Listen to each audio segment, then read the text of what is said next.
The committee will come to order. As a key leader in the Trump administration and the Make America Healthy Again movement, you've given a voice to the reality that Americans do not believe that the healthcare status quo works for them.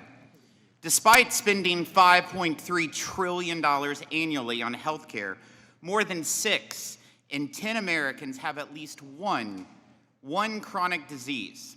That has cost us dearly in terms of our health quality of life as well as taxpayer dollars. On behalf of the millions of Americans who are demanding better from our health and food systems, and for using HHS as a platform to make America healthy again, our health system is full of misaligned incentives, the most glaring being that reimbursement is concentrated to patients who are already sick and does too little to help Americans stay healthy. Just this week, we held a field hearing in Florida on preventive care, where we heard from local medical professionals who, because they are at the forefront of modern medicine, help their patients get back to the basics of a healthy life: nutrition, wellness, exercise, and preventative medicine. It was clear from witness testimony that the movement that you help lead has begun putting lots of thought into how we realign health incentives in support of this goal. It is not just lifestyle choices undermining the health of the American people. Industry consolidation, with huge companies swallowing up various parts of the healthcare system, has helped pad the bottom line of big corporations while doing little to support the health or well-being of working-class Americans. 16 years after Democrats promised Obamacare would be the silver bullet for lowering prices, healthcare costs and insurance company profits have never been higher. That's why the Ways and Means Committee is focused on addressing consolidation and vertical integration in the healthcare industry to expand access and lower cost. Earlier this year, we questioned the CEOs of major health insurance empires about how it could be that they are focused on lowering costs for patients and not expanding revenue for themselves when each insurer owns pharmacies, medical providers, and PBM middlemen. It would not surprise you to know they did not have good answers. Soon, we will have the same conversation with large hospital systems that have driven up prices without expanding access to care. That lack of access is especially important for the 60 million rural Americans who have higher rates of chronic diseases and have 43% higher mortality rates than urban Americans.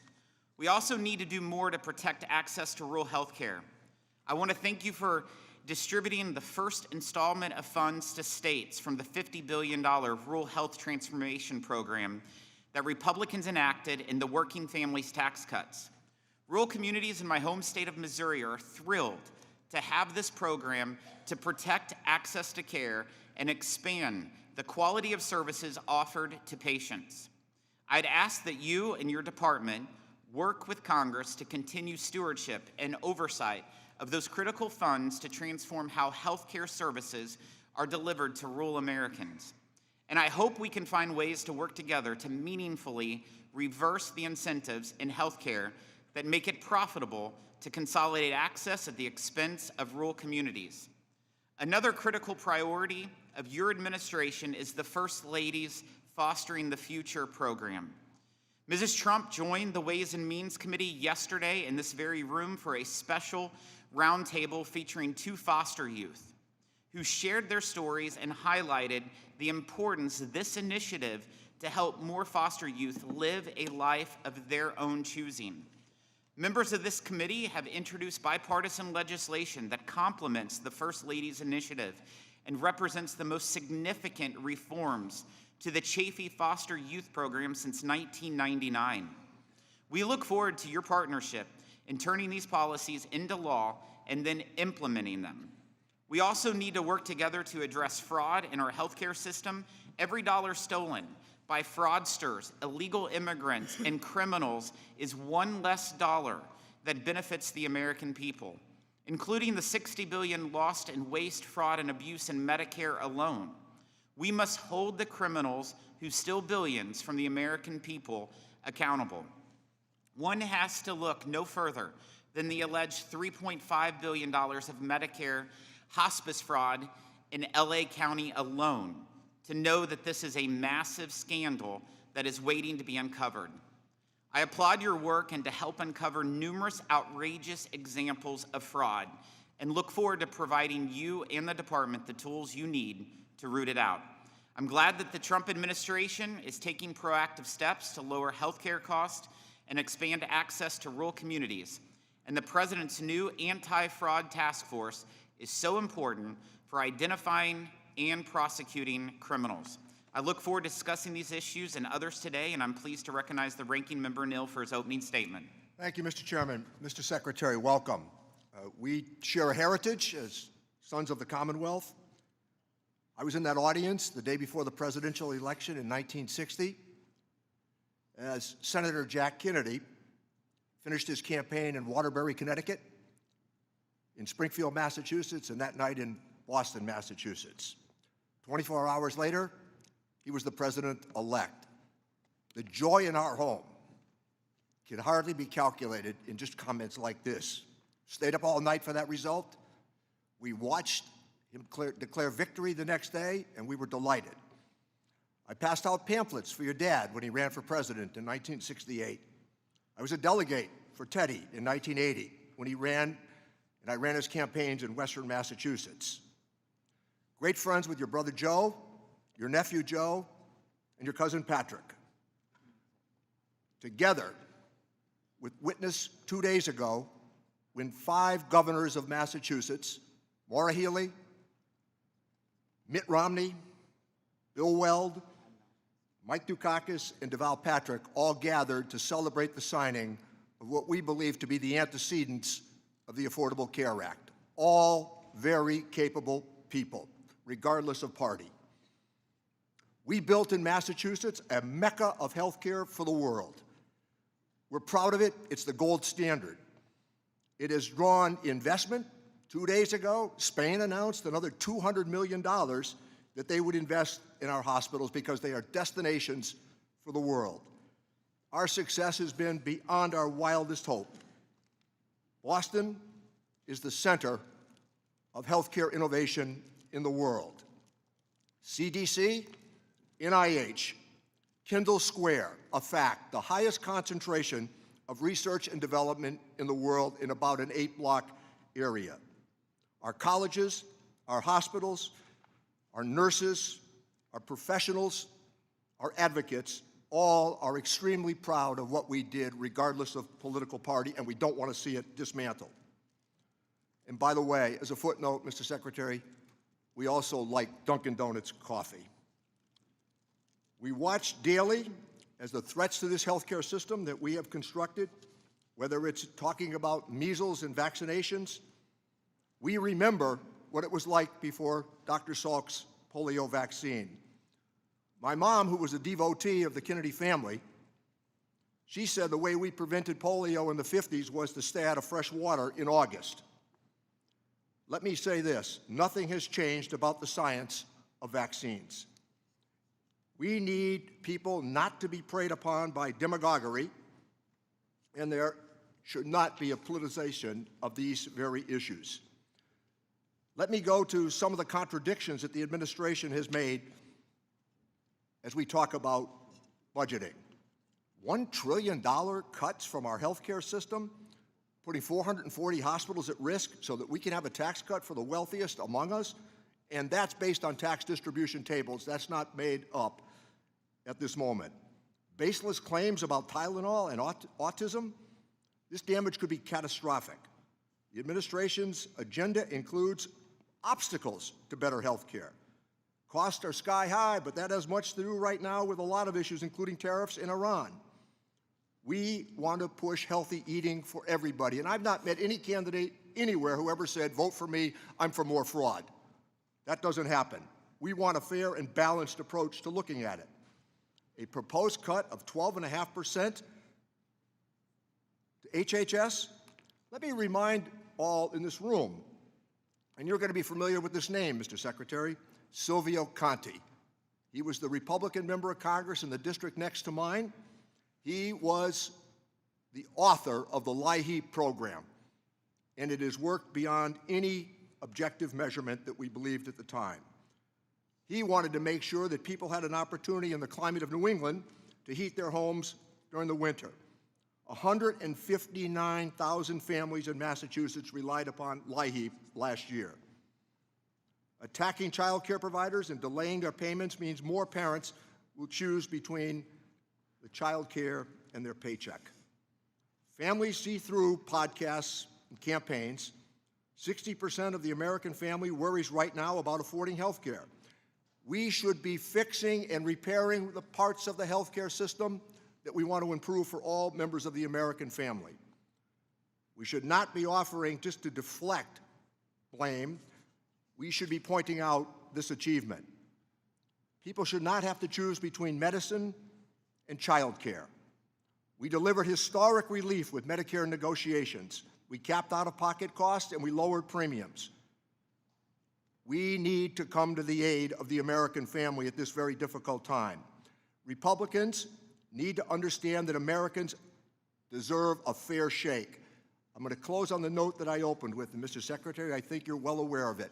What we built in Massachusetts over these years since Senator Kennedy became president, it was done with Republicans and Democrats, but together we're immensely proud of what it was that we achieved, and we don't want to see it dismantled. Thank you, Mr. Chairman. Thank you, Ranking Member Neal. Today's sole witness is the Secretary of Health and Human Services, Robert F. Kennedy, Jr. The committee has received your written testimony, and it will be made part of the formal hearing record. Secretary Kennedy, you have 5 minutes to deliver your remarks, and you may begin when you're ready.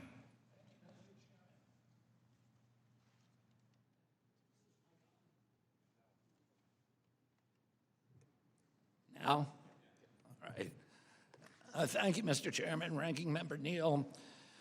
Members of the committee, thank you for the opportunity to appear before you today to discuss the President's fiscal year 2027 budget request. We stand at a generational turning point. Our children are the sickest generation in modern history, and decades of failed policy, captured agencies, and profit-driven systems have caused it. Parents across the country demanded change, and we are delivering it. We are ending the era of federal policies that fueled the chronic disease epidemic and replacing them with policies that put the health of Americans first. President Trump and I are challenging the status quo and the institutions that defend it as we work to make America healthy again. In just 15 months, HHS has delivered historic wins. We negotiated most favored nation drug prices with 16 of the largest pharmaceutical companies, so Americans no longer pay more than other people in wealthy countries for the same medications. We're bringing real transparency to healthcare pricing so patients know the cost of care before they receive it. I use the full convening power of the federal government to bring health insurance CEOs to the table to reform prior authorization. We are cutting red tape, speeding decisions, and demanding transparency.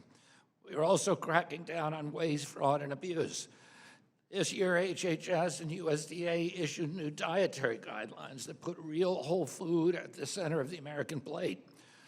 We flipped the food pyramid upside down and sent a clear message to the American people: eat real food. HHS has also opened the door to partnerships with industry, trade associations, nonprofits, and advocacy organizations. More than 50 medical schools have committed to expand nutrition education from an average of just 2 hours to 40 hours. Food manufacturers are stepping up too. More than 40% of the food industry is committed to phase out petroleum-based dyes by year end, and many have already eliminated them. In conjunction with these efforts, FDA approved 6 natural food colorings derived from fruits and vegetables. Though President Trump's Great American Recovery Initiative, HHS is matching compassion with action to help Americans break the cycle of addiction. At HHS, we are prioritizing patients with ultra-rare diseases and their families and driving faster access to life-saving treatments. We're restoring gold standard science and integrity across the agency. We're protecting children from sex-rejecting procedures that expose them to irreversible harm. We're eliminating outdated and misleading warning labels on hormone therapies used to treat women during menopause. We're strengthening oversight of organ procurement. We're implementing Operation Stork Speed to ensure the safety and quality of infant formula. We're applying the same focus and urgency, as you mentioned, to rural America. The Rural Health Transformation Fund delivers the largest investment in rural health in our nation's history, $50 billion over 5 years to strengthen hospitals and ensure Americans can access the care they need no matter where they live. Members of Congress on both sides of the aisle have made rural health a clear priority in their conversations with me, because every state is feeling the strain of hospital closures, workforce shortages, and gaps in access. HHS announced more than $135 million investment this month to expand rural residency programs and nutrition services. The data is clear. When physicians train in rural communities, they're more likely to practice there. The president's budget puts all these priorities in action. It invests in prevention because preventing disease costs less and delivers better outcomes than treating it. As my uncle, President John F. Kennedy, said, progress is a nice word, but change is its motivator, and change has its enemies. We see those forces clearly: entrenched interests, defenders of a failing status quo, and institutions that put profits ahead of the American people. That resistance underscores the urgency of this moment. We can reverse the chronic disease, improve public health, and lower costs. I stand ready to work with this committee and Congress to seize this opportunity, to implement and codify lasting generational reform in American health care.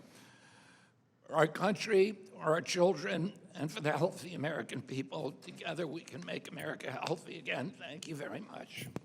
Thank you. Without objection, each member will be recognized for 4 minutes to accommodate the Secretary's time. As always, we want to ensure that all members have an opportunity to ask questions of the Secretary. We'll now proceed to the question and answer session. Start with Mr. Buchanan. Thank you, Mr. Chairman, and I want to thank Secretary Kennedy and your leadership. It's been incredible in my mindset. The U.S. is spending $5.3 trillion on health care and getting sicker as a nation. 6 in 10 Americans, 95%, in terms of Medicare beneficiaries, have at least one chronic disease.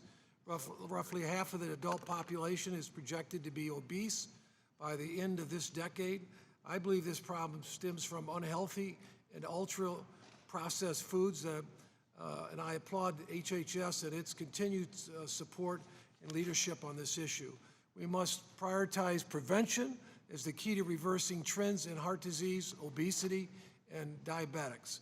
I believe the best way to do that is bend the cost curve, is by making sure that people don't get sick in the first place. I like to say to people who are, you need to be the CEO, I read it, of your own health, and I think that's critical. Mr. Secretary, I appreciate our strong partnership in advancing the health of this country. I look forward to continuing to work together to support a healthcare system that values prevention, not reaction. Couple of questions I've got. Together, we've accomplished so many things to support health and prevention.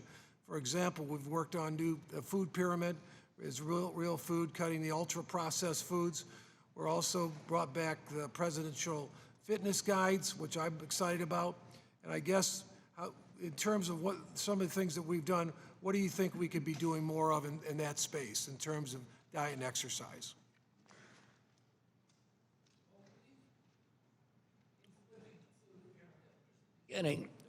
Flipping the food pyramid and issuing new dietary guidelines was the beginning. When I came into office, I was handed the dietary guidelines that have been developed by the Biden administration. They were 453 pages long. They were incomprehensible. They were written by food industry lobbyists, and they reflected the mercantile impulses that had driven Fruit Loops to the top of the food pyramid. Fruit Loops isn't even a food, it's just poison. And we brought together the best nutritionists in this country from the best universities all over this country, a dozen of them who worked 11 months to reform the dietary guidelines and offer for the first time not dogma-based guidelines, but science-based guidelines. Every recommendation is cited and sourced from multiple peer-reviewed publications. That's the beginning. The next part, we have to drive those changes into dietary culture in our country. We are aggressively using the food subsidies program with Brooke Rollins, my partner in this. Let me mention, I've got another question with 1 minute left, but I'm deeply passionate about promoting access to screening as a way to prevent diseases. Through my personal experience with Alzheimer's and lung cancer, I've become a strong believer in the power of detection and prevention, and I'd like to get just your thoughts and ideas on that in terms of screening, like lung screening for cancer and stuff like that. Screening for prevention is absolutely critical.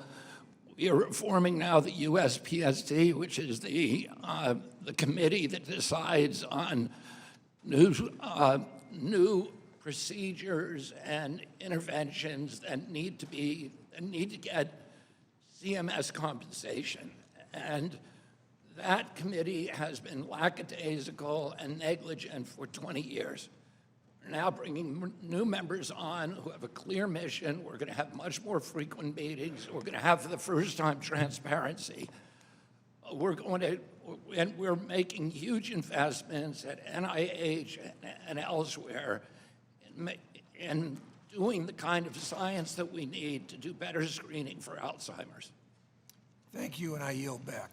Thank you, Mr. Neal. Thank you, Chairman. Mr. Secretary, fighting fraud is bipartisan here. As I noted earlier in my remarks, that nobody ever campaigned with a bumper sticker that said, vote for me, I'm for more fraud. So fighting fraud certainly has considerable support across this Congress, and nothing makes me or you or others in this room madder than those who might rip off Medicare. So I think those who commit fraud ought to be held accountable. So let's talk about Lawrence Duran. He perpetrated what at the time was the largest therapy issue-related Medicare fraud in history, hundreds of thousands of false claims. He was sentenced to 50 years in prison, and he and other collaborators were ordered to pay back $87 million in restitution. His sentence was commuted by the president. Did the president consult you as we pursue this fraud? I don't know anything about that case. Fair enough. Congressman, I can say this. This has not been, although it's a bipartisan issue and there's bipartisan passion for this issue, the application, the implementation of anti-fraud has not been bipartisan. So let me go to the next one, Mr. Secretary. How about Joseph Schwartz? He pled guilty last year to bilking taxpayers out of more than $38 million, paid himself millions of dollars along the way. His negligence as it related to nursing homes is well known to all of us. President Trump pardoned Mr. Schwartz. I'm assuming he didn't consult you on that either. If we're going to talk about fraud, it's not the people just at the lower end of the economic scale. If we're going to pursue fraudsters, it's not just the people who might make simple, honest mistakes that could be corrected. It's the people at the top that help to perpetuate this fraud. And the administration's position seems to be that it's only the recipients and not the providers that can commit fraud. We are not defending fraud, we're not cheering for it, we're not excusing it. But there needs to be an even-handed approach, including not passing out pardons to people that might be supporters of the administration. So let me, on a nice note, thank your staff here in front of all for helping me out recently, or helping my constituents out, on an issue that related to daycare. Your staff came to the aid of a Head Start provider in my district and really helped out 100 families. The problem is that we don't want that to be something that can be completed by senior members of the Ways and Means Committee coupled with a group of administrators who know the problem and have come to the assistance of those who need it. But it shouldn't be that way. It needs to be more universal, and the cuts that are being proposed to these initiatives are not helpful to the American family. I look at these decisions, and if we're going to pursue fraud, Mr. Secretary, it has to be across the board. And we want an even-handed approach to these fraud investigations, including those whose schemes have cost the American taxpayers hundreds of millions of dollars. I yield back my time. Mr. Smith. Thank you, Mr. Chairman. Thank you, Secretary, for being here this morning and entertaining our questions. I represent one of the largest land area districts in the country, and most of my constituents live in rural and even remote areas. Agriculture is the engine of our economy in my district, and we're proud of our role in feeding not just America, but the world. Now, before I get to my questions, I would like to stress the importance of modern agriculture practices in producing a healthy, affordable, and sustainable food supply. The agriculture industry depends on our standards and regulations being science-driven and risk-based. I do want to say that threatening the availability of technologies could inadvertently lower yields and actually increase the price of food at a time when many Americans are already struggling to make ends meet. So I encourage you to continue to bring farmers and ranchers to the table as you consider matters relating to agriculture. Moving on, I do want to talk about rural health. You mentioned the Rural Health Transformation Program. I think that means a lot to so many of our constituents, our communities, our states. The RHT programs notice a funding opportunity to recognize the important role of pharmacists in meeting rural communities' health needs. I believe that pharmacists are an underutilized part of our health system. Nearly 9 in 10 Americans live within 5 miles of a pharmacy, making pharmacists among the most accessible health professionals.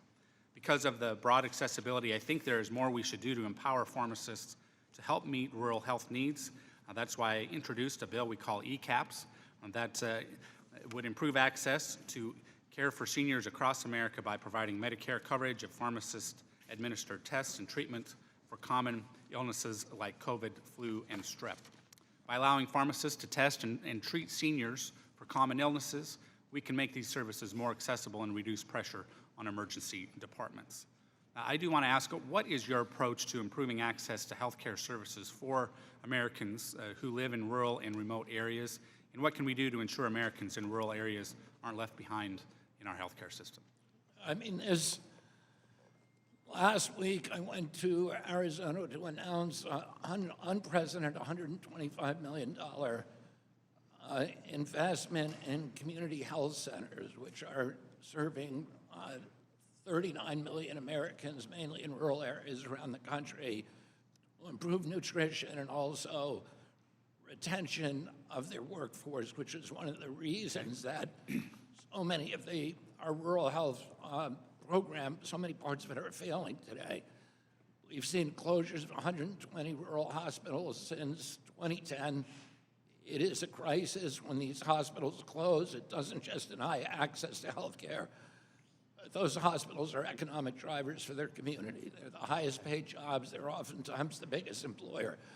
For that reason, President Trump made the biggest investment in rural health care in American history, a $50 billion Rural Health Transformation Fund.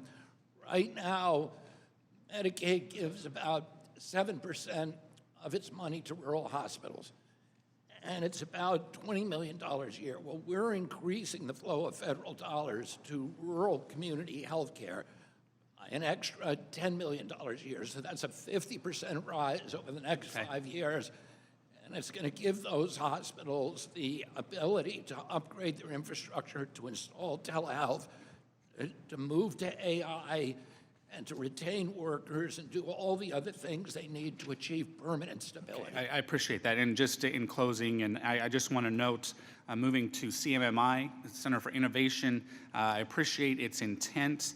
I do believe it lacks some transparency, and especially when CBO found CMMI's activities increased direct spending by $5.4 billion.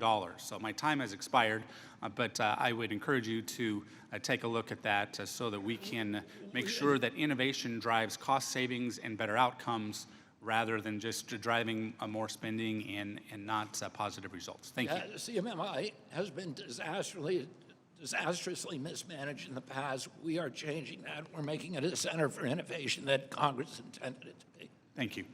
Mr. Doggett.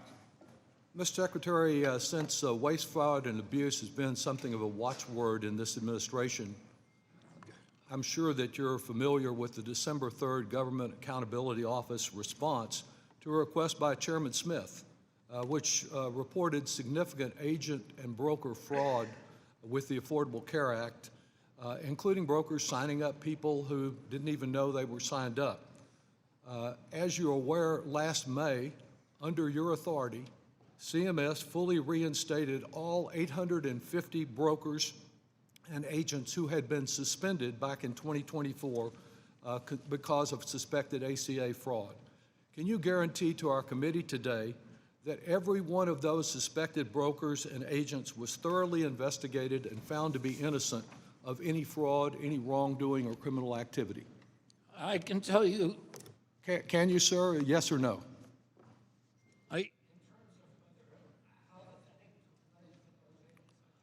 You can't answer that. That is very troubling, I must say. 850 people accused of fraud, suddenly reinstated all at once. Do you know whether any of these suspected fraudsters who were reinstated so swiftly were subject to any additional oversight under your authority? Have there been guardrails that have been put in place to ensure those 850 agents don't continue to commit fraud? Congressman, I'm a lifelong Democrat, so I was shocked. I don't care your party affiliation. We're all against fraud, sir. I was shocked when I came into this agency. Were you shocked to see that 850 people who were suspended for fraud had been reinstated all at once? I was shocked to learn that President Biden had directed my agency to stop all program integrity Yes, sir. activities Well, and focus on enrollment. Taking back my time, sir. And that's what caused the problem that you're President talking Biden's about. administration was the one that suspended 850 suspected fraudsters. Your administration was the one that let them all go back to work. Have any of them President been Biden fired everybody in my agency except for 6 people who were involved in program in integrity. fact, The entire under department your was leadership, eliminated. you have suspended the very people at CMS who are responsible for overseeing any fraud in the program. But let We've me done ask you, more to with combat regard- fraud than I any understand. administration If you want to in history. filibuster, go to the Senate, but would you please try to answer my question, sir? Have there been any new complaints against these 850 brokers? As I said, I'm happy to talk to get my staff to I'm not contact asking your if you're staff. happy to talk. I just want to know the answer to my question. Have there been any new complaints of fraud against these people? I don't know why those people were reinstated. For as far as I'm concerned, it may be because of a lawsuit. I have to check on that. Well, I wish I you can would. It guarantee is- you there is Thank you, no sir. administration in Reclaiming my history. time, sir, as it runs out. It is very troubling that the only fraud that Chairman Smith referred to as a smoking gun to deny affordable health care credits, put the blame on the mother that was trying to protect the sick child, that nothing was done about that, and the Secretary still doesn't know much of anything about it. As far as fraud, Paul Wazak is one who had $10 million of wages that he kept, some of to buy a $2 million yacht.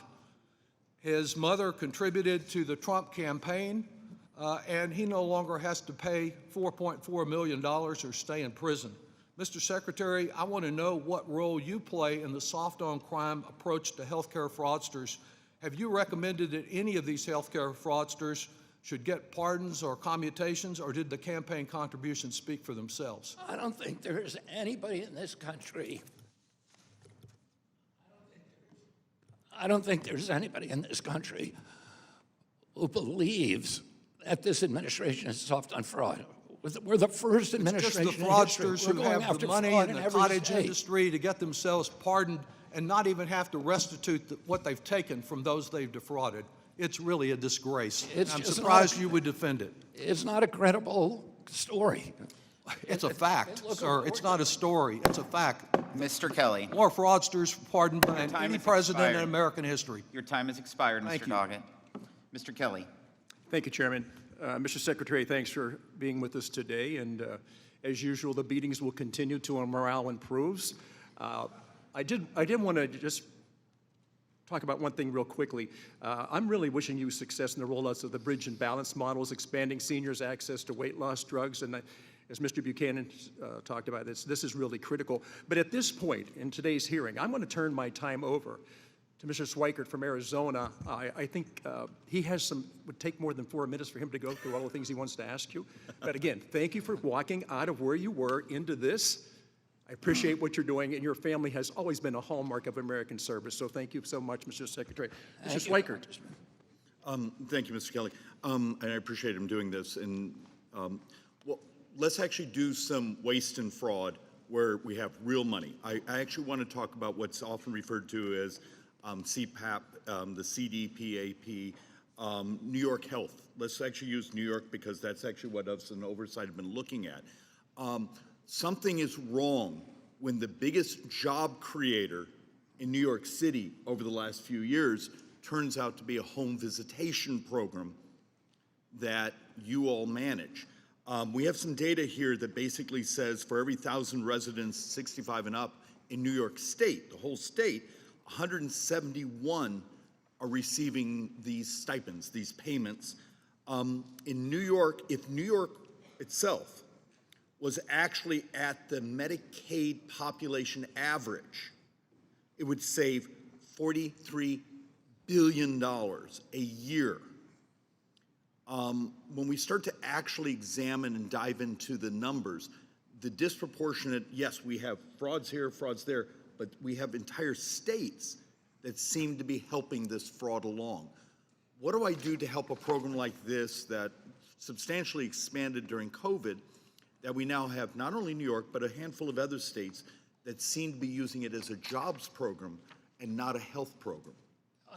Senator, that is a huge problem. New York State pays on average 80% more per capita on Medicaid than any other state.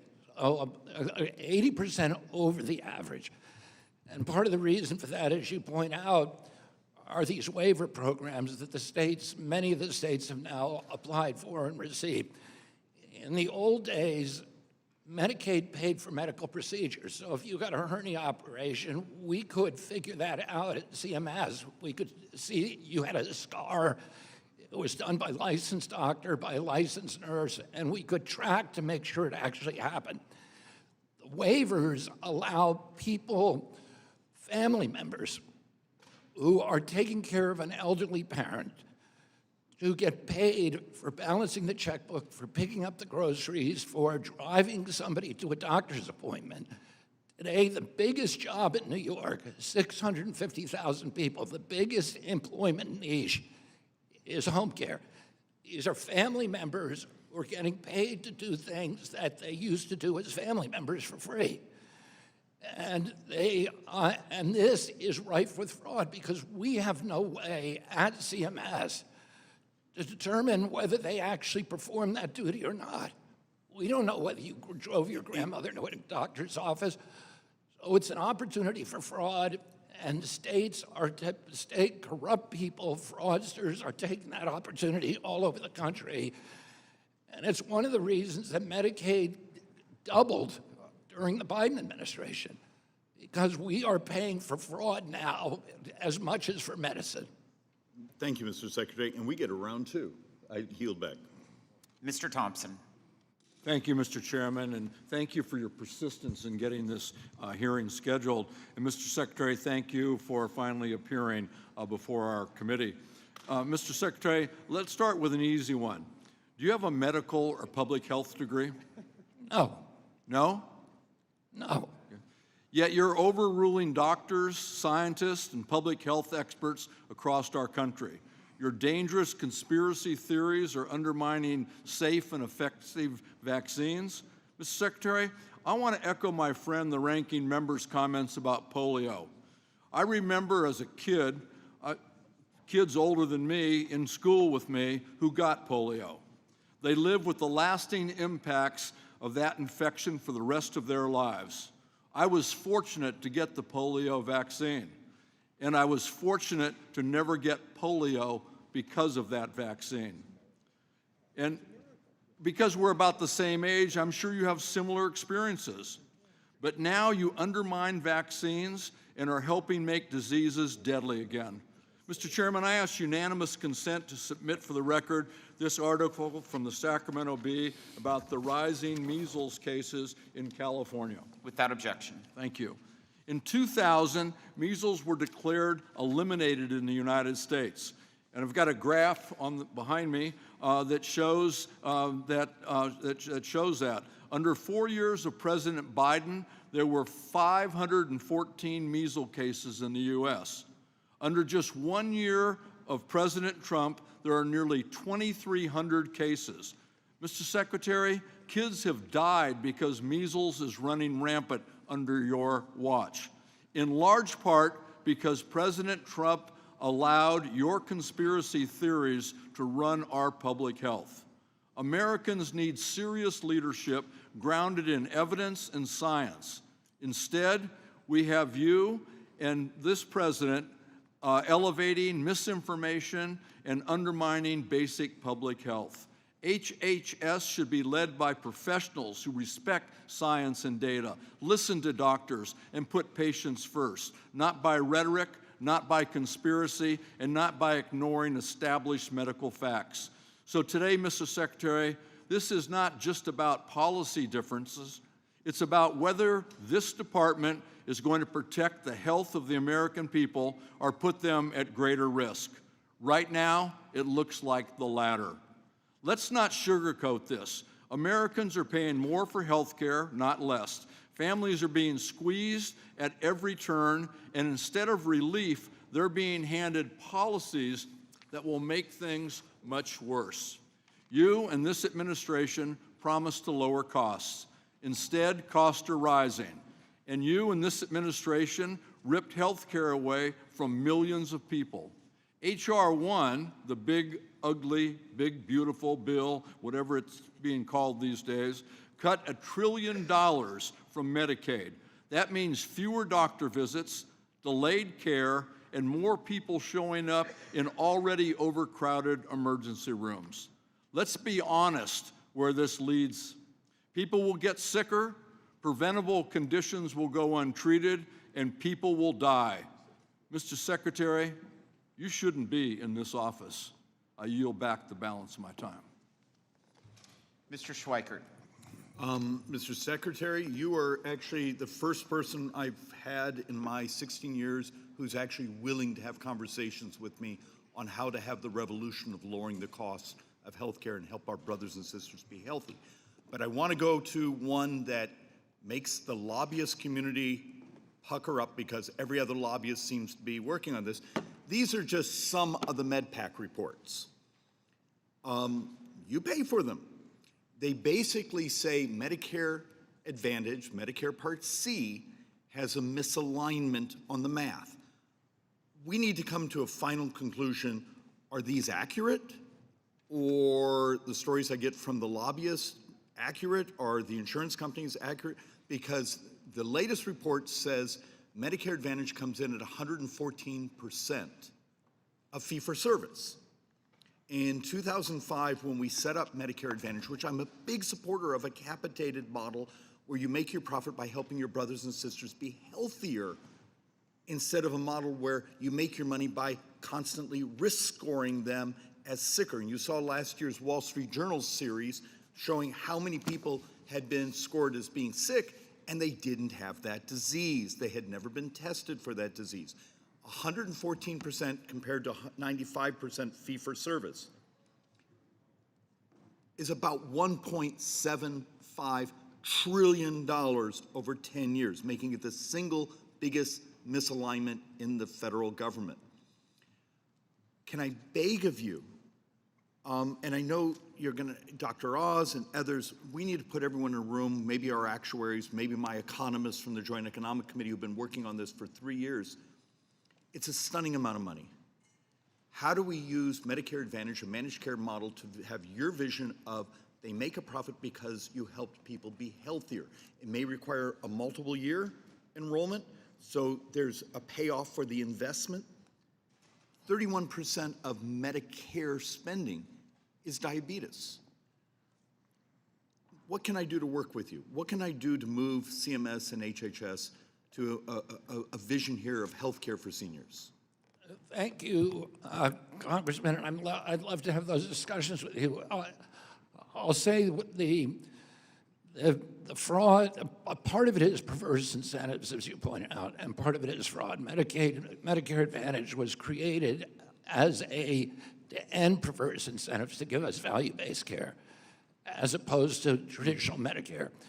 And in some ways, it's doing that. In every metric that we look at, people who have Medicare Advantage are better off. They're healthier, they're getting treated better, they're more compliant. And people who are getting cost or fee for cost programs. One of the other problems is that one of the major problems is upcoding. And it's just rampant fraud throughout the system, as you point out, and we are fixing that now for the first time. And I can tell you that we're already seeing some change in the discrepancy. This year, we raised the premiums for, or we're proposing to raise the premiums for Medicare Advantage by 2%, whereas Medicaid and Medicare are going up by 5%. Mr. Secretary, I want to propose a more radical solution of alignment of incentives. Get rid of the risk scoring. I would get rid of the star rating and do those scoring at the beginning, and then design a system where as you help the enrollee get healthier, they benefit. We're almost out of time. I want to thank you and the agency for also starting the things of wearables, the thing you can wear in your wrist, the thing you wear, and the ability to allow Americans to sort of have their own medical lab attached to them. Now we have to figure out how to allow it to prescribe. And with that, I yield back to Mr. Chairman. Mr. Larson. Well, thank you, Mr. Chairman, and Mr. Secretary, welcome to the Ways and Means Committee. I want to first associate myself with the remarks of Leader Neal, especially as it relates to the great legacy of your family. Thank you. There wasn't, on my paper route, there wasn't a house whose door I didn't knock on where there was a picture of Pope John the 23rd and John F. Kennedy.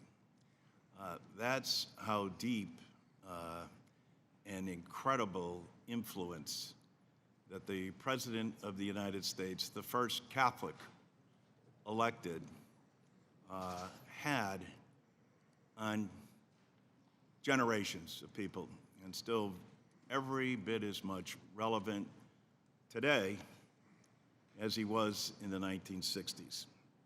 Your family and its legacy of public service deserves always to be acknowledged for the enormous sacrifice and their willingness to serve, and to serve in the public interest. Well, Mr. Neal also pointed out, as my other colleagues, I think you can understand and appreciate the incredible frustration. President Kennedy said that science is the quiet power. And whether it comes to sending a man to the moon or vaccinations, President Kennedy was out front in terms of his belief in government and his belief in making sure that vaccines were provided for the health and well-being of the American people, and the children were all sworn to serve and protect. I would like, Mr. Chairman, if you would, to submit for the record the Connecticut Department of Public Health testimony on the establishment of vaccine standards. Without objection. Thank you, Mr. Chairman. I would also, Mr. Chairman, like to submit for the record a stark divide. Americans more confident in career scientists at the U.S. health agencies than leaders. Without objection. And I guess that's what it all comes down to. When we look at the vaccination process, and I think everybody's entitled to their opinions and views, but we're not entitled to our own facts. And the facts, I think, speak clearly on this. When I confront doctors in my community, they say they're spending more time counseling people about taking their vaccination shots. We know what we were able to do. Just 4 years ago, the state of Connecticut braced for what they thought might be an outbreak of measles because a case was reported. But as it turns out, that was the only case. And it was attributed to the fact that people were vaccinated, and that's what prevented that. And as Mr. Neal and others have mentioned, whether it's polio, or whether it's measles, whatever the case may be, I think you can appreciate how deeply concerned people are about this and how the contrast between what your uncle and the President of the United States said in his beliefs and yours with respect to vaccinations. And with that, I see my time has run out. I'll yield back my time. Thank you. Mr. LaHood. Thank you, Mr. Chairman. Mr. Secretary, welcome. I want to get your opinion on the FDA. There's been broad reporting in the press on concerns that and mismanagement and bungled drug reviews at the FDA have chilled investments in life-saving innovative cures, and that China is rapidly becoming the recipient of those investment dollars. I also serve on the Select Committee on China. And as we look at how do we win the strategic competition when it comes to investment and innovation, it's very important that we have a vibrant, efficient FDA. And I understand that you aren't involved in those drug review decisions, and I intend to take that up with Dr. Markey. But it seems like a squandered opportunity to maintain America's position as the premier destination for investment in medicine and modern technology. Can you comment on that, Secretary? What I would comment is I acknowledge that Congress is eating our lunch, and that happened during the Biden administration. We are redressing that. We have broken every record for drug approvals. We approved 67 drugs. This year, new drugs. We approved, which is a record. We approved 39 new devices, which is a record. We approved 91 new generic drugs, which is a record. We are 100% online to make all of our PDUFA deadlines, which does not usually happen. We have dramatically shortened the period from approval, from conception to commerce. We just approved 2 new drugs, 2 new oncology drugs in record time, one in 45 days. The closest before that was 310 days. The other in 55 days. These are 2 drugs that are so effective that they can bring people out of hospice. We've moved to 2-to-1 from 2-to-1 trials to 1-to-1 trials where it's appropriate. We're using AI to dramatically shorten the times to approval. We're doing things that no other agency has with greater competence, greater efficiency than any other agency in history. You hear these stories about a drug that's been refused. You read about them in the Wall Street Journal. This week, they were talking about a melanoma drug. Every panel within FDA, all the career panels, the career scientists who looked at that drug said it was not effective. The drug maker was told to do a 2-arm trial. He did a 1-arm trial. And all the people who were tested also received a chemotherapy drug, so we don't know what the effect was. And Marty made the correct decision to not approve that drug, but everybody goes after him because the industry is so powerful. They own Congress, they own the media, and they can beat up Marty McCary because he's trying to do change over there. Gotcha. I want to switch subjects. I'm also the chair of the Work and Welfare Subcommittee, which has jurisdiction over foster care and the SHAFE programs.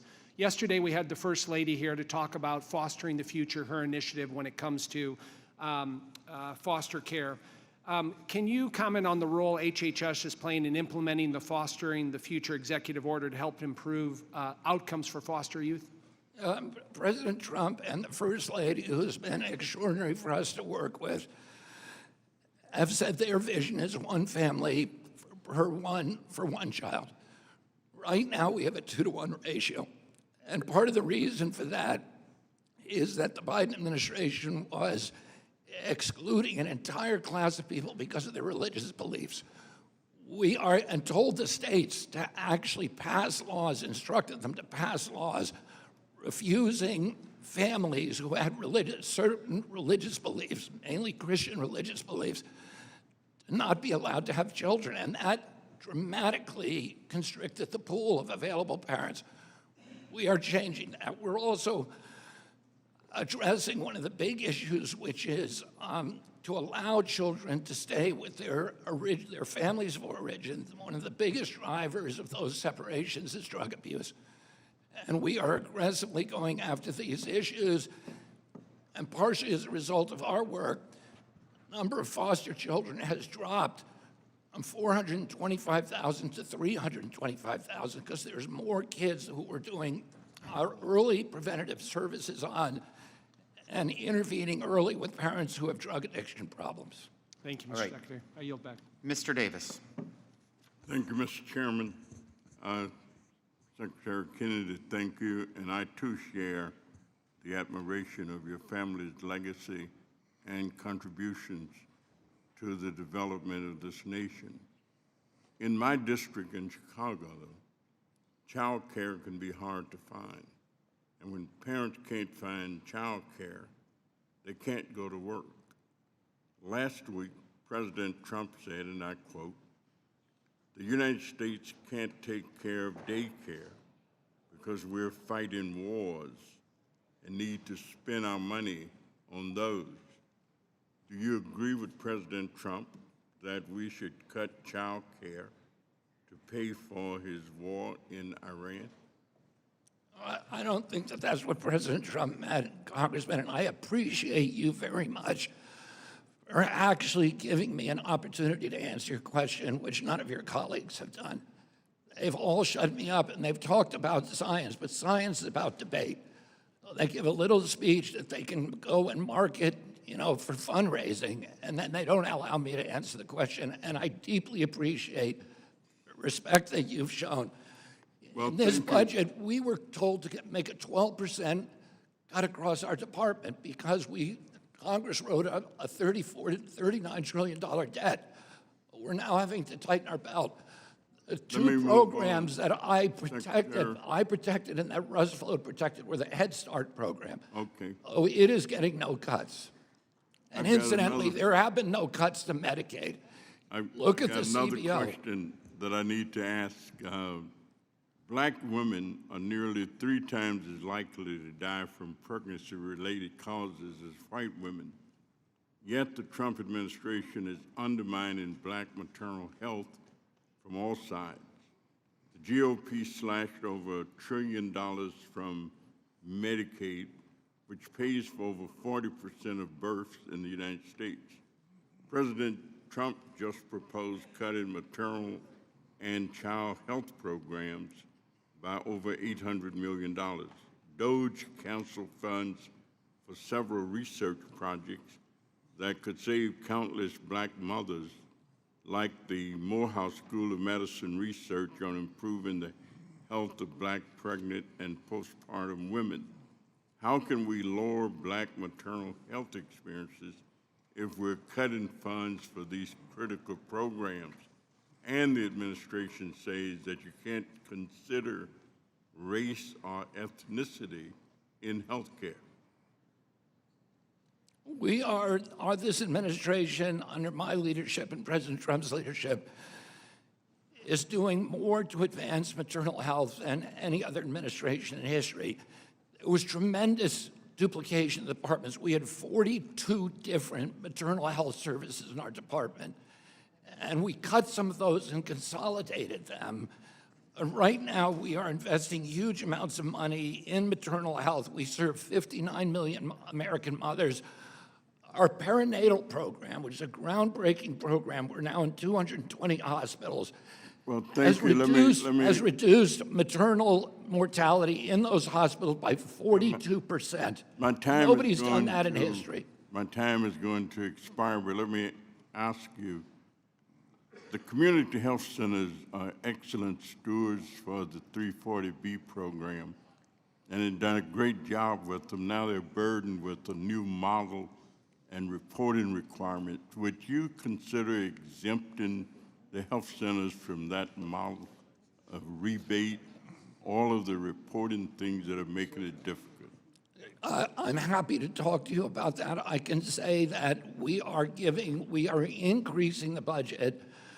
Our community health services centers in this country, in this budget, where everything else is getting cut, because we understand that they do a better job at treating their patients, and particularly patients in poor community, than any other system in our country. And I just gave another $143 million to them last week, in addition to the proposed increase in their budget that are in this proposed budget.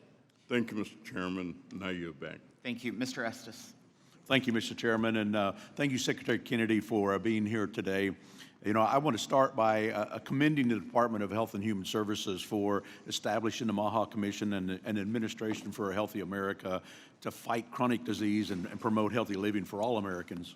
As mentioned earlier, the statistics are staggering that 6 in 10 Americans have at least one chronic disease, and that 90% of our healthcare spending is dedicated to fighting these conditions. We've got to look at ways to reverse this trend and focus on how do we improve wellness. We're strongly supportive of a pivot away from this reactionary sick care towards the preventive maintenance and strategic alignments for particularly rural health. We also need to recognize the importance of patients' access to quality care and availability of providers. A bold vision for a healthy America doesn't work if we can't succeed to support our rural communities with the essential medical workforce and emergency transportation required. In my district in South Central Kansas, institutions like the Kansas College of Osteopathic Medicine and the future Wichita Biomedical Campus are working hard to generate the next generation of doctors that will be supportive for us. You know, Mr. Secretary, air ambulances are an essential lifeline in rural America. And when emergency happens, sometimes those helicopters are often the only way a patient gets to a medical treatment in time. Many of our bases are at risk of closing because of the Medicare reimbursement rates haven't been meaningfully updated for a couple of decades. And part of that's because the federal government hasn't been doing its job. 5 years ago, the No Surprises Act was required the Department of HHS and Department of Transportation to collect those cost and operational data.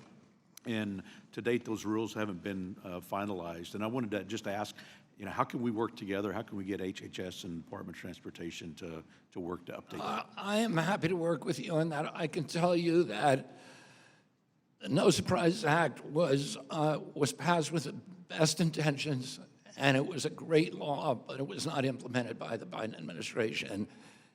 And those proposed regulations on the No Surprises Act were left to languish. We are now in the final process of finalizing them. And I'm happy to work with your office to talk about the air ambulance problem.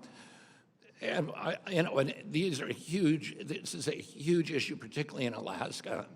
So I hear from them all the time about the same issue. And we've also found a lot of fraud in that area, so we need the kind of audits that you're talking about and then the kind of information that you're talking about. We're really interested in that, and I look forward to working with you on it. Great. Well, thank you. And, you know, one of the things we're also concerned about is the real threat of retirement of so many providers in the physician workforce. And, you know, as we look particularly of how that's going to impact patients, particularly in rural communities. Many of the communities lack specialists, and particularly with the number of physicians at an older age in our rural communities. And we're seeing now more patients are approximately seeing 50% more specialists than in the year 2000. And so I wanted to see if there's things that you're doing in the administration to help ensure that our rural patients can get access to some of these specialty care. I think one of the most important things that we've done to address that very, very grave problem is the site neutrality rules, which we have recently finalized, and that will end the disparity between what's paid to rural providers and what's paid to urban providers, and hopefully dampen the appetite for consolidations, which are destroying rural economies and rural health care, and allow them to get a living wage, which they don't have right now. Right. Well, thank you. Thank you for all your hard work. I yield back. Ms. Sanchez. Thank you, Secretary Kennedy. We appreciate your appearance here today. To win the support of skeptical senators during your confirmation hearings, you claimed, and I'm quoting here, "I support vaccines. I support the childhood vaccine schedule." I was skeptical about those comments because prior to your nomination, you espoused numerous disproven theories that childhood vaccines, including the measles vaccines, were linked to autism, death, and other adverse effects. Not surprisingly, we were right to be skeptical of your promise to support the childhood vaccine schedule because at your direction, the CDC removed its universal vaccine recommendations for children, covering 7 immunizations, including things like flu, COVID, hepatitis A, hepatitis V, and rotavirus.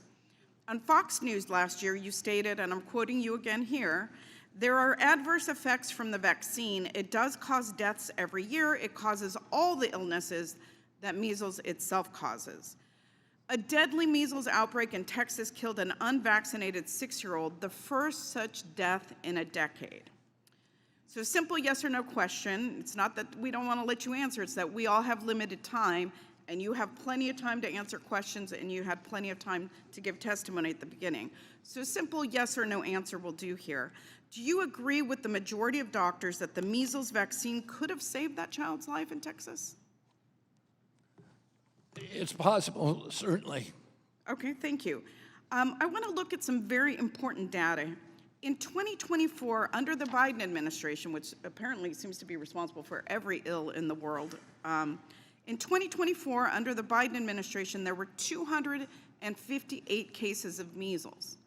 And in 2025, under your leadership at HHS, it ballooned to over 2,000. That's a 675% increase. And we are now on track to surpass that this year with over 1,600 confirmed cases in just 3.5 months.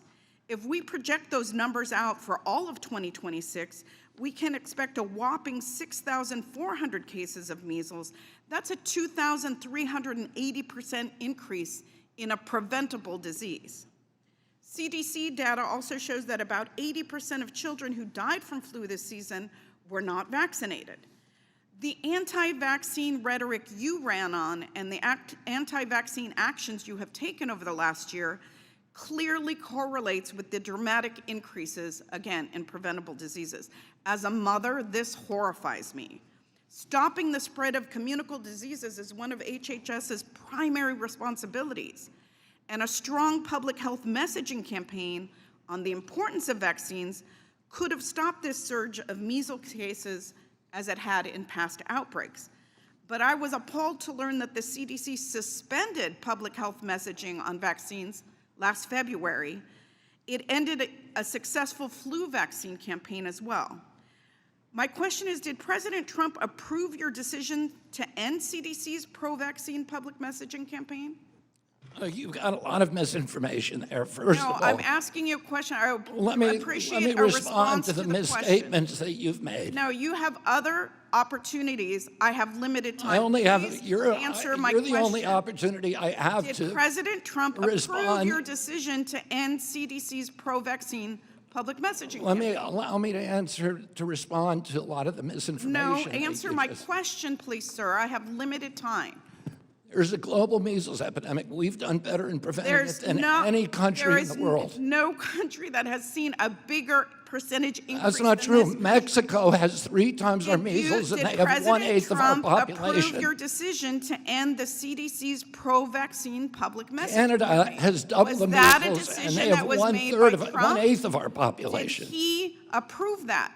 We've And done better at preventing measles than any country in the world. Did President that- Trump approve your decision to end the CDC's pro-vaccine public messaging campaign? We've done better at preventing That's measles. not answering my question, and ending sir. the epidemic That is than not any answering my country question. And I in the think you don't world. want to answer the question because I think you know I want to that respond to you your are making misinformation. terrible decisions that impact very, very real lives, especially the lives of children. Now, one thing that I find incredible is that you suspended this pro-vaccine messaging campaign, but somehow you're spending taxpayer dollars to drink milk shirtless in a hot tub with Kid Rock and somehow you think that's a better public health message Your time has than expired informing by a the minute. public about the importance of vaccines? Gentlelady's Really? time has expired. Really? I yield back. You don't have anything to yield. Mr. Smucker. Thank you, Mr. Chairman. Thank you, Secretary, for being here today. I'd like to first thank you for your work. Thank you for your willingness to do this. Thank you for your courage, because taking on entrenched systems does take real courage, and I think future generations will thank you for the work that you're doing today. I want to talk just two quick things. You've spoken extensively about the role of diet in preventing chronic disease, and I have two specific policies, bills that I'm working on that we've talked with the department about, but I'd love to get your public comments about them today. The first is food as medicine interventions, like produce prescriptions, medically tailored meals, which there's growing evidence that they can really improve outcomes for patients with chronic disease. So I think there's a role for these approaches in federal health programs.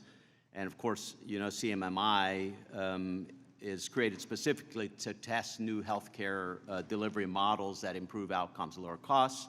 And I appreciate that under your leadership, CMMI has started to prioritize prevention-focused models. So I've been working on and plan to introduce actually this afternoon a bipartisan bill that would test a bundled payment that provides certain chronically ill patients with a comprehensive package, access to healthy produce, nutrition counseling, remote monitoring, with the goal of preventing disease progression and reducing avoidable healthcare costs. Just like to get your reaction to that, and love to have the continued support of the department for a policy like this. I mean, we have the highest chronic disease burden in the world. The Congressman was talking about the deaths from infectious disease, which are a couple of thousand a year.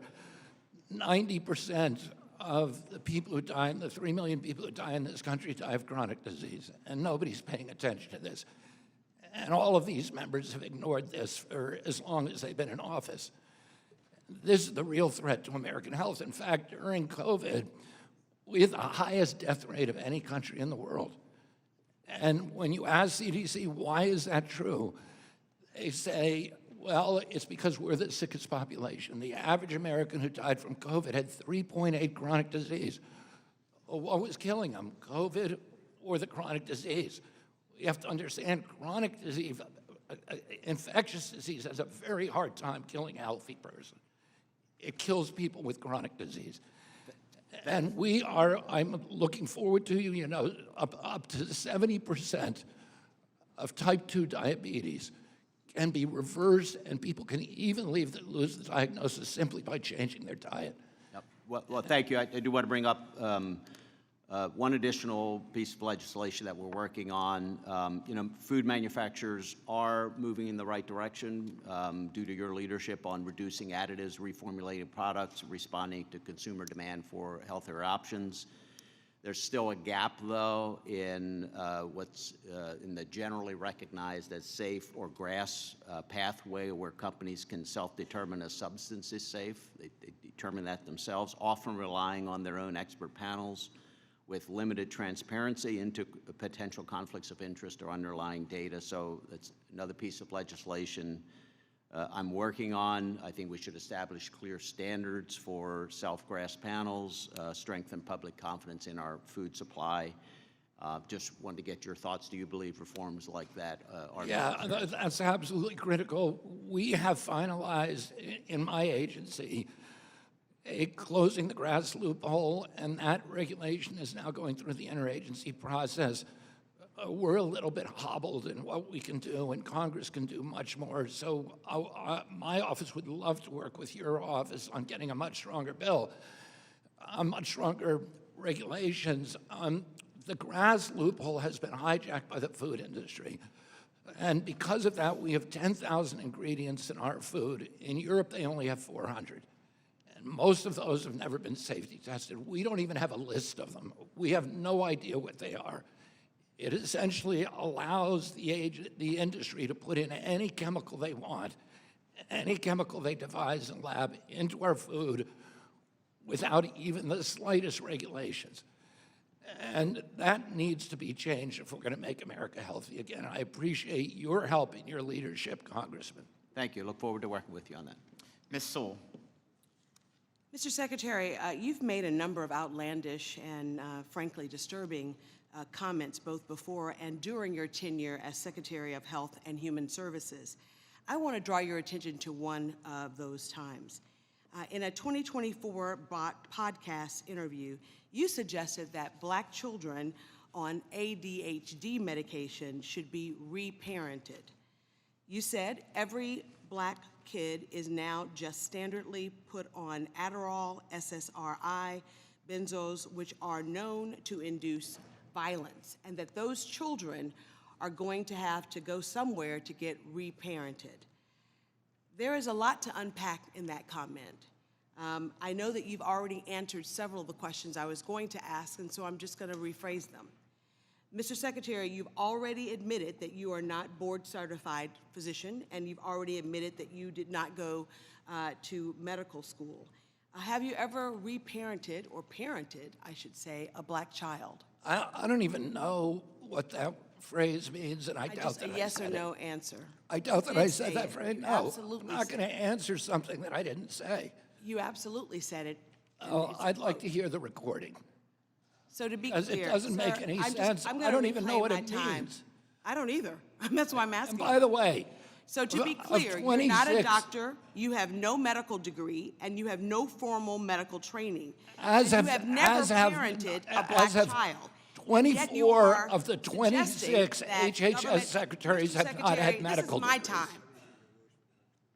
And I say to the chairman, I want to reclaim my time. So you are not a doctor, have no formal medical training, and you've never parented a Black child, and yet you are suggesting that the federal government should take Black children away from their families and reparent them and send them off to some wellness farm instead of providing them with evidence-based You're just medical making care. stuff up. I am absolutely not making this up. Mr. Secretary, in your opinion, what factors should the federal government consider when reparenting a Black child who has been on ADHD or ADD? I don't even know what you're talking about, Congressman. I don't know what you're talking about. I don't know what reparenting disorder, even and means. I don't either, but you said that. I did not say Mr. that. Secretary, for Black families in the United States, the issue of family separation is not new. Our nation has a long and painful history of separating Black children from their families. During slavery, Black children were taken from their parents and sold with no regard for their humanity. And after slavery, Black families continued to face forced separations through Jim Crow laws, discriminatory policing, and child welfare systems that too often assumed that Black parents were unfit. Even today, Black children are removed from their homes at higher rates than white children, not because of their greater harm, but because of longstanding bias and built-in institutionalism. For you to suggest that Black families are not capable of raising their own children is deeply offensive. Sir, you are the Secretary of Health and Human Services for the world's most powerful country, and your words matter. When you suggest that reparenting Black children, when you sow doubt about the safety of vaccines, and when you promote unproven statements that have no basis in science, you endanger the lives of everyone across this nation. Those children have parents, and to suggest that they have to be reparented is offensive. I never Secretary, suggested that. Your words matter. When those words are careless, communities pay the price. When your words are imprecise, they create confusion. And when your words are dismissive, they cause real harm. So you don't have the pleasure, because of your position, to speak first and think later. Not in this job and not because of your responsibility. I expect, and the American people expect, that you choose your words with sincereness and with seriousness, the seriousness that your position demands. American lives are at stake, and it's time that you start acting like it, sir. Thank you. Ms. Hearn. Mr. Hearn. Mr. Hearn. Thank you, Mr. Chairman. It's good to be with you today. Mr. Secretary, thank you so much for, sorry. It's good to have you here today. I really appreciate it. I want to use my time to bring an issue to your attention. Last month, a young man from Oklahoma, Jacob Toe, came to meet me in my office. He told me a story that stuck with me and one that can make a huge difference for children in our country. In 2024, Jacob was in the midst of a custody dispute for his 3-year-old son, Leonardo, or Leo as they called him. One day, Jacob got the call no parent ever wanted to receive. While Leo was in his mother's care, the young boy passed away. Jacob learned that Leo died from an accidental ingestion of fentanyl that was left within the reach of his mother's home. Jacob fought to figure out how this could possibly happen. In doing so, he learned that the drug screening panels used in the child welfare process did not test for fentanyl, which is not detected by standard drug panels. While talking to lawmakers back home, they, like me, were shocked that fentanyl was not already included in the child welfare drug screenings. I believe other states across the country do not realize this gap in care and safety exists. While grieving the death of his son, Jacob decided to get involved. He told his story all around the state of Oklahoma, urging lawmakers to correct this deadly gap in testing and keeping kids safe. Thanks to Jacob's effort, last month the Oklahoma State House of Representatives passed Leo's Law in honor of young Leo. This bill requires the Oklahoma Department of Human Services to include fentanyl testing in all child welfare drug screenings where fentanyl use is suspected. This is not an issue that is unique to Oklahoma. Other states, such as California, have followed suit and introduced similar legislation. I'm proud of my home state for leading this charge, and even prouder of this young man from Kellyville, Oklahoma, who has turned his unthinkable tragedy into successful advocacy efforts. I commend Jacob, but I know he cannot do this alone. We must do our part and help him ensure that no other child is harmed from fentanyl like his son Leo was. Secretary Kennedy, 2 things. Will you work with Congress to educate states about this ongoing issue and hopefully get them to introduce laws, and figure out how we can work together at the federal level to ensure all states are testing for fentanyl and child welfare drug screenings when necessary? I will work with your office on that. I think it's a wonderful objective. As you say, it's normally regulated by state law, but we can look at other options. It would be great to get everybody to do this. I'm sure children are dying across the country. Like I said, even California saw the need to do this and passed their own laws. One other question before I go. Substance abuse is one of the leading factors for kids entering foster care, and in fiscal year 2024, more than 30% of children entered foster care due to substance abuse by their parents. Under your leadership, ACF has expanded access to drug treatment under the Title IV-E Child Welfare Program for parents as part of the Great American Recovery Initiative. What steps can Congress take to build on this administrative's emphasis on prevention services? Well, we've now funded as part of the Great American Recovery Plan a STOMP program. We're working with states, with law enforcement, with detoxes, with rehabs, and sober housing to bring together a treatment that has been fragmented and atomized in the past. We also, one of the primary problems with drug treatment is it has the same perverse incentives as we see in the main, in the physical health medical system, which is that people get paid more by keeping the addict addicted. If you go to a rehab and you relapse, that's the best thing that'll happen to that rehab, because then you're coming back for a second bite.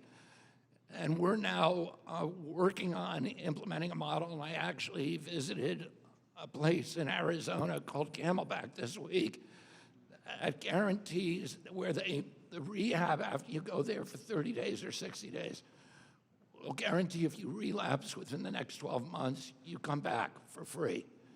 And that gives the rehab the incentive to make sure you're going through IOP, that you're getting drug tested, that you're getting psychiatric care, that you're going to 12-step meetings or whatever they need to do to maximize, because their financial incentives are now aligned with the incentive of getting you healthy. And I think ultimately that's where we need to move toward value-based care rather than essentially what's a fee-for-service model. Great.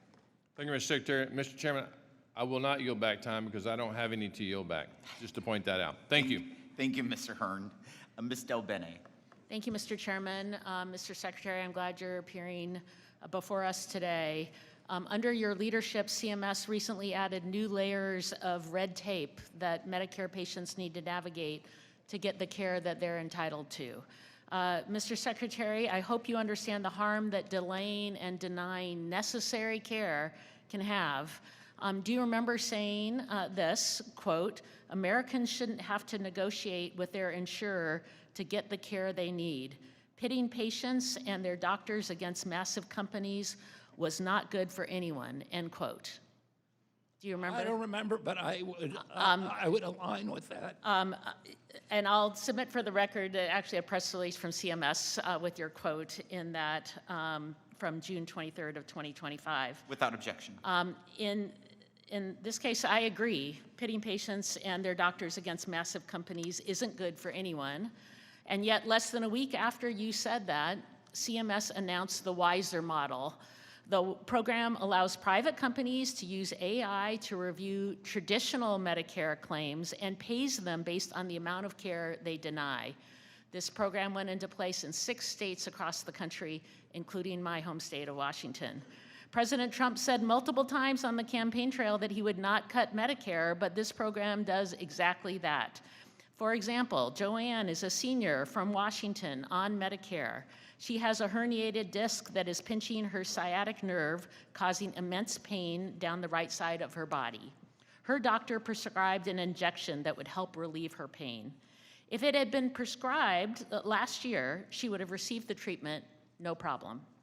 But because of the WISER model that has been implemented, she's been in intense pain for over 6 weeks while she waits for approval. She has been using crutches or a wheelchair for over a month now, which is making her arthritis worse, adding to her chronic pain. Since using crutches, she's fallen multiple times, including earlier this week. Instead of simply approving the procedure, Joanne's conditions are getting worse. And Secretary Kennedy, the W in the WISER model stands for wasteful. Do you think that Joanne's treatment, which would allow her to walk and live with less pain that her doctor has prescribed, do you think that's wasteful? Do you want me to actually answer that question? Yeah. I think that that's a terrible outcome. It's one that was not intended by the system, obviously. The problem is there's tremendous ways. In Medicaid, there's only 5% of the cases are given prior authorization. In private industry, 30%. This is traditional Medicare now, where Medicare. it's now, this has only been put under prior authorization under your leadership. Now, President Trump promised multiple times that he, quote, will not lay a finger on Medicare. Given President Trump's promise, did you or the president approve this model, which is now delaying and denying care for people in states like the state of Washington? Can I answer the question? Yeah, so people are being denied care across our state I'll right say now. very quickly. And this is an example. 5 years ago, we were paying $250,000 a year for $250 million for skin substitutes. This year, $23 billion. Why? Because there was no prior authorization in the Medicare program. And now someone like Joanne is not getting her care. It's more expensive for us because Joanne is not getting her care. We have story after story. I can also submit for the record stories of all the people who are being delayed and denied care. It is more expensive for us. It is more expensive for them when they are not getting the care they need. Last year, I sent CMS a letter detailing my concerns about the WISER model. I still have not gotten a response. That was last August. Can you publicly commit to responding to that letter and addressing the concerns of this harmful model? Yeah, absolutely we will. And I apologize for not getting back to you sooner. We have an unprecedented number of communications from Congress. Well, we don't have you here very often. We have people in my state who are being denied care, who are being hurt based on this policy, and there's an indifference to the challenges that they are facing, all because of a model put in place for no reason and doing exactly what you said shouldn't happen, which is, and I quote, pitting patients and their doctors against massive companies. These are private companies doing this prior authorization was not good for anyone. Thank you. I As I yield said, back, Mr. Chairman. discovering $23 billion worth of fraud is not for no reason, and that You are hurting patients in our state and other states across the country for no reason, and I appreciate you finally responding to the letter. Thank you. I yield back. Ms. Miller. Thank you, Chairman Smith. Secretary Kennedy, thank you so much for coming in front of our committee today and for your leadership in improving the health and well-being of the American people. I have two things I'd like to discuss. In my home state of West Virginia, we see some of the highest rates of chronic disease in the country. Coupled with our rural nature and limited access to care, many of these patients are especially vulnerable and face significant barriers to managing their conditions. The first chronic disease that I want to speak about is our patient population that I am focusing on, which is people who are living with chronic kidney disease and the end-stage renal disease. I commend the administration's effort to promote affordability and fiscal responsibility in healthcare. I am concerned, however, that in the case of kidney disease, the current ESRD bundle may inadvertently discourage the development of adoption of new therapies and technologies that could improve outcomes and reduce long-term costs for patients who do rely on life-saving dialysis. The complicated post-TDAPA policy has resulted in promising innovative drugs being pulled from the market entirely or only being accessible by a tiny fraction of the patients.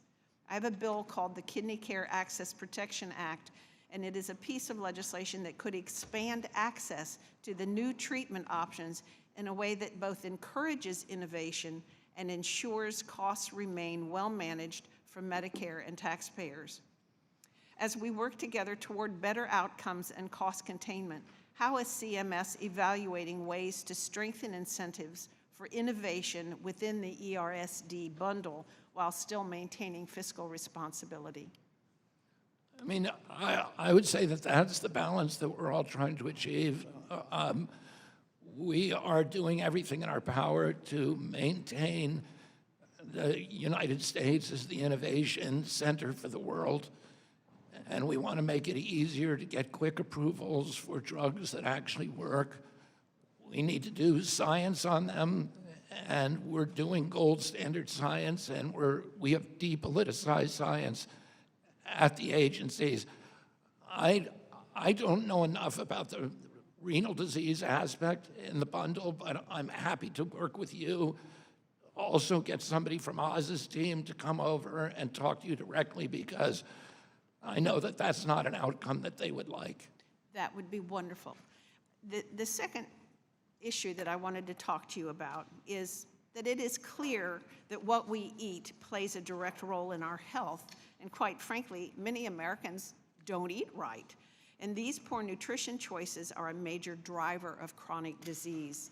I believe there's a strong case of expanding access to MNT therapy for targeted and specific groups in Medicare beneficiaries whose outcome could actually measurably improve as a result.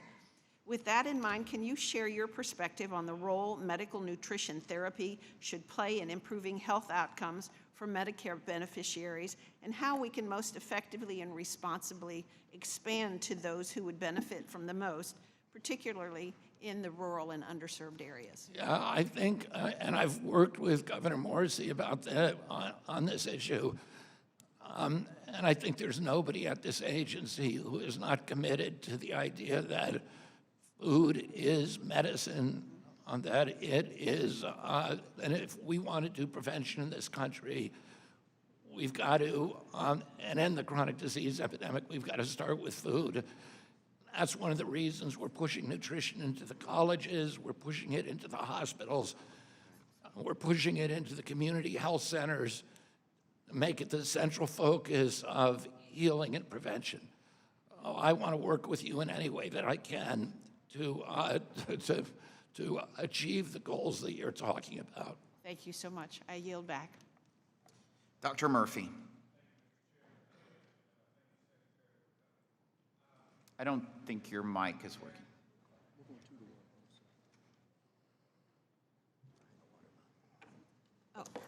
Nope, use this one. All right. Is it now? It's now. It's working now. Thank you for coming. I want my 12 seconds back. Thank you for coming. You know, we're talking about a little bit about vaccination. I think we ought to talk a little bit about the arrogance of a fellow named Anthony Fauci, who came and lied to Congress, lied to the American people, and in my opinion, destroyed the confidence of the American public in the healthcare system. So I think that when we're talking about vaccination, that's number one. Number two is your predecessor, who was not a physician either, led the greatest invasion in this country of 13 to 20 million illegal people coming in this country who were not vaccinated and brought in disease into this country. So let's actually bring facts into that conversation. Second of all, I share some of the concern now about what's happening with our drug delivery system going to China. They are developing a burgeoning industry that is threatening what we do as primal confidence, at least in the American pharmaceutical industry, and I think we really, really have to be concerned about that. I think the greatest thing that your administration has done is bring highlighting to the fact that food is medicine. I saw a child in my clinic about 6 weeks ago that was 8 years old that weighed 262 pounds. This is what we're dealing with. This is what the obesity epidemic, and it is sad that the #1 drug that is selling now in the country are weight loss drugs. This is endemic. This speaks to the terrible, terrible tragedy that has become the American food industry. So thank you for highlighting that. I want to get back to one thing that is my passion, and that is the cost of care in this country.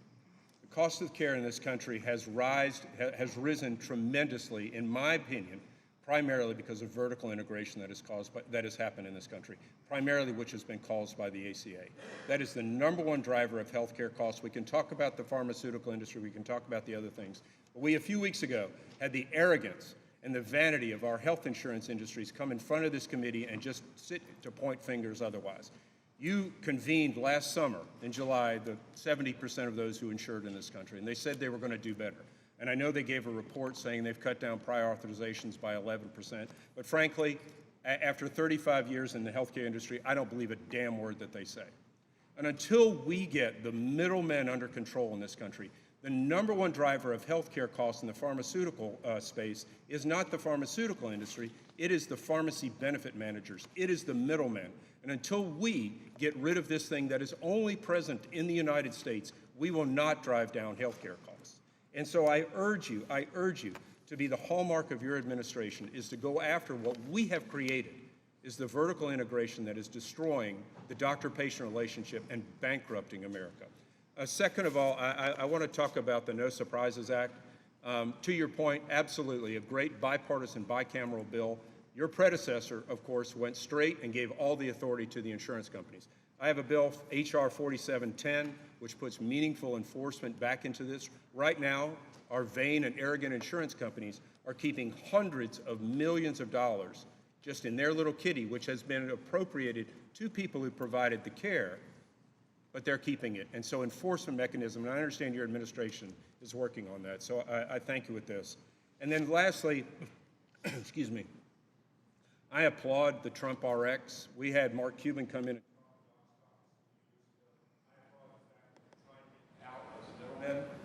We're working with the administration and trying to do this with Cost Plus. I saw a patient, again, about 6 weeks ago. He changed insurance companies. A pill he had been on for 15 plus years was now close to $1,500. I literally pulled out my phone and went to Cost Plus, and it was $15. So I applaud the administration for getting the middlemen out. These are the problems that the American public is facing. You know, we can talk about all the other extraneous issues, but if people can't afford health care, that's not access to health care. And when you allow 20 million people in the country and you overload hospitals and you overload of healthcare systems, we can't provide care to the American public. That is our primal and first duty. So I want to say thank you for what you're doing. You have a tough job. We're here to support you, and thank you for your efforts. With that, I'll yield back. Ms. Chu. Secretary Kennedy, we have a child care affordability crisis in this country. Working families are having to pay skyrocketing prices, in some cases as much as 40% of their income. And too many working parents are having to leave the workforce or turn down job opportunities because they can't afford child care. This is hurting American families, our workforce, and our economy. During your 2024 presidential campaign, you did a commendable thing. You proposed that the federal government should subsidize 100% of child care costs for families below the poverty line and cap expenses at 10% of income for all other families. It's right here in this article from the National Catholic Register. And yet, just 2 weeks ago, President Trump said, "We can't take care of child care. We're fighting wars. We can't take care of daycare." Now, earlier, you were asked about this and whether you agree with it, and you actually didn't answer it. You said, well, I fully funded Head Start. But your agency is illegally withholding child care funding from every single state unless they submit a bunch of extra data not required by law. And also, the president's budget request for 2027 proposes eliminating $350 million for preschool development grants. Do you agree with eliminating $315 million from preschool development grants? Those funds are going out, they're not being withheld. You're mistaken about that. No, this proposal, actually what I said was the elimination of $315 million for preschool development grants. I'm just wondering, because it's completely contradictory to what your presidential campaign was. Well, anyway, let me say this. Child care is one of the top expenses for American families and is becoming increasingly unaffordable. President Trump campaigned on the promise that he would lower costs, but his record while in office has been the exact opposite. He keeps on withholding federal funding for child care. His reckless tariffs have raised prices on food and everyday goods.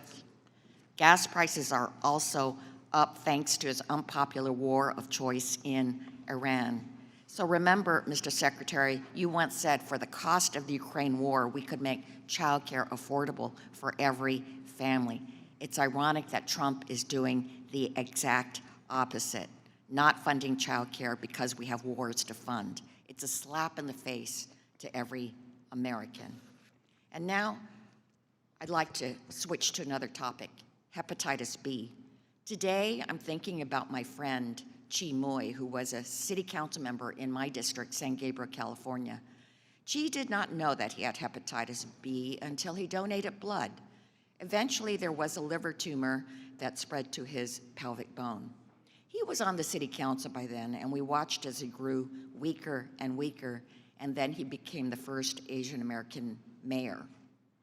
But he died of liver cancer just 1 month after his installation, and we think he hung on long enough to reach that milestone, only to die at the age of 53. It was beyond tragic, but to think his life could have been saved had he been vaccinated from hepatitis B as a newborn. Secretary, you've done an incredibly harmful thing to our community. You eliminated the mandatory hepatitis B vaccine for newborns, and it disproportionately threatens Asian Americans because while we make up 7% of the population, we account for 60% of all hepatitis B cases. It's clear that this administration has no regard for the health, safety, and well-being of Asian American communities, as well as communities across the United States. You want me to reply? Well, if that's... Hepatitis do it B quickly, yes. is a terrible disease, but babies are not at risk unless they essentially have zero risk, unless their mother is infected. For all, mothers are tested when they go into the hospital to have a baby, and for all those people who are infected, the vaccine is still a recommended vaccine. For everybody else, it's available. Parents can assess the risks themselves through informed consent. Insurance will pay for it. We did not remove the vaccine from being insured. And we just believe that Americans should have that choice, that the state should not make that choice for them. Hepatitis B vaccine was not safety tested. It had a 4-day test with no placebo. We don't know what the risk profile is, and parents are allowed to ask that question. Mr. Costello. The science is is that it's not simply about choice, it's about whether infants are protected during the most vulnerable period. Infants are protected. Those Okay, at risk Mr. are protected. Kustoff is recognized. Thank you, Chairman Smith, and thank you, Secretary Kennedy, for appearing today. If I could, Secretary Kennedy, I represent parts of Memphis, Jackson, Tennessee. You and I have talked about Jackson, Tennessee before, and rural West Tennessee. I wanted to talk to you about hospitals, particularly in those rural communities. I know that because of the CMS Area Wage Index, we have hospitals that are in primarily rural areas that are being paid less than those in urban areas. During the president's first term, CMS did introduce the low wage index hospital policy, and that did help to reduce that discrepancy. Back on March 26th, a few weeks ago, I introduced with Congresswoman Terry Sewell a bill called the Save Struggling Hospitals Act. So it is bipartisan legislation. It aims to keep rural hospitals open by codifying an adjustment to the area wage index to ensure that hospitals in rural and low-wage areas receive a fair Medicare reimbursement for the essential services that they provide. I know that you have publicly said before that you support codification of the low-wage index hospital policy. I guess I just wanted to ask you, that is something that you still support and you would support being codified? Absolutely. I wish that we could fix it within the agency, but as you know, the Social Security Act requires that any adjustment has to be revenue neutral. And that means if you take from one area, you have to give to another. If you give to one area, you have to reduce payments to the other. It's a broken system. It needs to be fixed, but only Congress can fix it. And I and my agency will work with you toward that goal. Thank you, Mr. Secretary. If I could ask you about peptides. A lot of attention with peptides. We know that about 3 years ago, the FDA removed 19 peptides from the list that compounding pharmacies could routinely make, and that limited access. Can I get your general opinion on peptides and your agency, your department's plans, if there are any, for maybe mainstreaming peptides? Well, we returned 12 of those peptides yesterday. The class, to the Category 1 categories so that formulators will now be able to formulate them. Peptides are like supplements. The FDA has authority to require pre-licensing safety studies, pre-marketing safety studies. And any drug that claims a specific indication and that's mass marketed. If you don't make those claims, if you're not mass marketed, then FDA does not require that. So like supplements are not regulated in that way by FDA. Peptides are not supposed to be regulated. It's been upheld again and again by the courts. The Biden administration improperly moved them to Category 3 without any evidence of safety. The only justification they have is if there's a safety concern, and there was no science that indicated a safety concern, so it was improper. We have now remediated that by moving them back. Thank you very much, Mr. Secretary, and I'll yield back, Mr. Chairman. Thank you, Mr. Fitzpatrick. Secretary Kennedy, in a long overdue move, the FDA is finally taking steps to remove petroleum-based food dyes, including red 40, yellow 5, yellow 6, blue 1, blue 2, and green 3 from our food and our medicine starting immediately. These dyes have been unequivocally linked to cancer, to hyperactivity, and to so many other serious health risks, and yet they have been left unchecked and unlabeled for absurdly too long. Secretary Kennedy, beyond commitments from industry and beyond regulation from the FDA, what steps can this legislative body take to make sure that we preserve over the long term cleaner ingredients in our food and our medicine as we look to address the link between these chemicals and chronic the chronic disease epidemic? The most important thing that you could do, Congressman, is to close the grass loophole. We have regulations now that do everything in our power, my agency's power, to close that loophole, and those are now in the interagency process, so we've completed it within my agency. There are now other agencies have equities in them and are looking at them, but it doesn't go far enough. And we need to go farther. We need to really make sure that any ingredient in our food is safety tested first. That's what they do in Europe. That's what they do in other nations. That's why they only have 400 ingredients in their food in Europe compared to 10,000 here.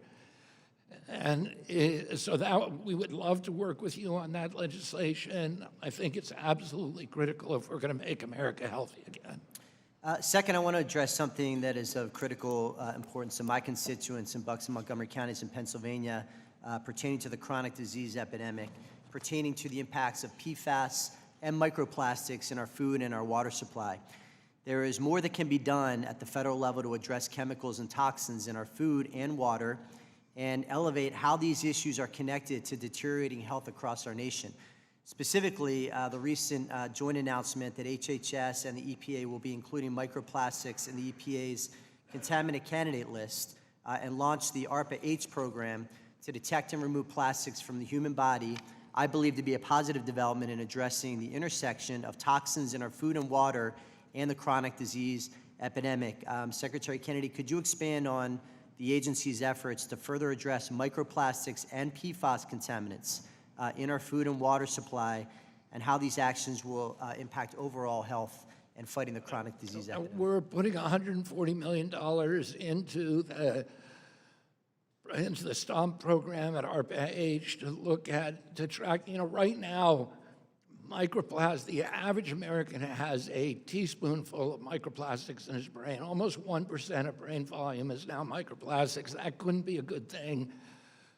We know very little about the pathways by which it goes into the brain. There are hundreds of components in microplastics, hundreds of different kinds. Some of them may be benign. Other ones we know are hideously toxic. We are going to identify those. We're going to trace the pathways so that we can better regulate them. The other thing that we're doing is moving them to the MCL, to the maximum contaminant list in the Safe Drinking Water Act, so that we can now start regulating, establish maximum contaminant levels for both PFAS and microplastics, and start regulating them effectively in drinking water. I want to add this, that the amount in our brains has doubled over the past 5 years. So this is rising exponentially, and it is an existential crisis. Thank you, sir. I yield back, Mr. Chairman. Thank you. Ms. Moore. Ranking Member Moore. Thank you so much, Secretary Kennedy. And I just want to join in with the committee and sort of, remembering the Kennedy family. I remember being 9 years old, begging my Republican mother to vote for John Kennedy. I don't think he won in Wisconsin, but I do think that your family has made a great impact on this country. I promise to give you easy, comfortable questions if you don't yell at me and hurt my feelings and overtalk. I promise you. I just want to thank you for pointing out stuff like the dyes and stuff in food, and maybe even looking at the food pyramid.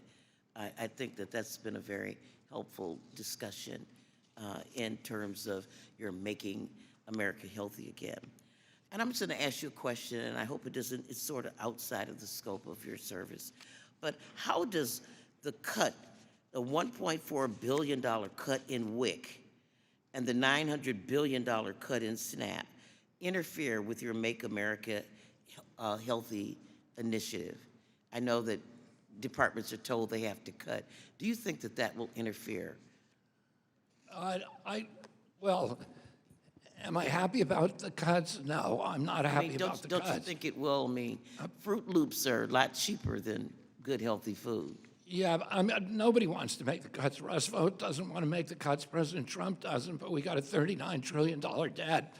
And that's costing every American child $6,600 a year. I get that, sir. Oh, Okay, so it is my time, thank you. All right, thank And you. I am, I'm focusing on children here. You made a beautiful quote that I was not aware of in your testimony. You said, although children may be the victims of fate, they will not be the victims of our neglect. You claim your uncle said that. What uncle were you talking about? I think John that F. was Kennedy Jr.? President Kennedy. President Kennedy. Although I just thought it was just classic. And so I just, when we start putting things on the chopping block and cutting stuff, I would have hoped that we would not have started with our children. And I just want to know how that statement, that attribution to President Kennedy fits in with, cutting completely Healthy Start, which is a proven program that has decreased infant and maternal mortality. I don't get it. It just contradicts that whole notion of not neglecting our children or firing 20,000 people in your department with consolidations that give technical support and help develop state plans around TANF, the Social Service Block Grant. These are the most vulnerable people and kids. I mean, even cutting $43 million out of the free diaper care sort of program. And I'm just making a statement. I'm not asking a question, not confronting you, but I took all these notes while you were talking to other people, so I just had to kind of address them. I am wondering how your Make America Healthy Again program fits in with the National Database for New Hires. It's a federal database maintained by your office for the purposes of assisting child support agencies. Very sensitive information, and Section 453 says that you will only use the data. How does giving that data to ICE support your mission at HHS? Well, all the things that we do in terms of data sharing comply with the law. No, this doesn't comply with the law, specifically Section 453. I would love to see the General Counsel's memo on this, if you wouldn't mind submitting that, because I'm happy to submit it. Please, and let the record reflect that he will give us that letter, because it is definitely in contravention of our laws. And I want to thank you for your indulgence and thank you for appearing here. Well, thank you for the respect and the kindness of your presentation. Thank you, sir. Mr. Stubbe. Thank you, Mr. Chairman. Mr. Secretary, the contrast between the Trump administration and the last administration cannot be more striking. On issue after issue, when your predecessor came before this committee, he was defiant and claimed ignorance. In March 2024, I questioned then HHS Secretary Becerra about the Office of Refugee Resettlement's process for finding placements, and shelter for unaccompanied migrant children. Of the more than 100 questions submitted by this committee, my question to him about missing children was one of only 2 questions that your predecessor declined to answer. The Biden administration's open border policies were nothing short of a lethal disaster for our country. Let's be clear about the facts. The Biden DOJ received thousands of allegations of sexual abuse related to unaccompanied minors processed through ORR. Under the Biden administration, ORR permitted individuals with criminal records, no citizenship, and who refused a background check received custody of unaccompanied children. Over the course of 10 months alone, the agency lost contact with nearly 20,000 unaccompanied children. Under the Biden ORR, case managers failed to perform home studies on more than 95% of placements of unaccompanied children. And finally, grand jury testimony in my home state of Florida revealed unaccompanied children were placed in the custody of convicted felons in homes with multiple unknown male occupants. This is unacceptable. Becerra's refusal to even acknowledge the issue when I brought it up to him is disqualifying. That is why I introduced the Stop Gaps Act with Senator Moody that builds up upon the Trump administration's success on securing the border by requiring the ORR to work with state and local authorities to guarantee safe and proper vetting of all individuals and entities before granting them custody of an unaccompanied child. Under the Trump administration, the border is secure, crimes from illegals are being stopped, and there are rigorous standards in place to better protect children. Mr. Secretary, can you speak to the work that your agency is doing to combat our social services being taken advantage of by bad actors, and the increased safety of our children? Yeah, I mean, it was a humanitarian crisis, what my predecessor engineered. With the Biden administration, they lost 425,000 children. They lost them because they ended verification of sponsors. People were just showing up with fake IDs. There was no genetic testing. There was no income inquiries. There was no ID validation. And we are now in the process of trying to find those children. We've been able to locate 138,000 of them. They're very, very difficult to find. Many of them, as you say, have been trafficked. They've undergone slavery, sexual abuse. We found one sponsor who picked up 42 children, and their address was an empty container in a parking lot. And there was no effort. And in fact, the administration, Mr. Becerra, specifically ordered people in my agency to end the verification process. They were more interested, they explained that the objective was to move kids out of custody as quickly as possible. They made a lot of mistakes. But now, thanks to President Trump, the amount of unaccompanied minors has dropped by 97%. We have beds now for 7,600 unaccompanied minors, and only 2,000 of those are filled.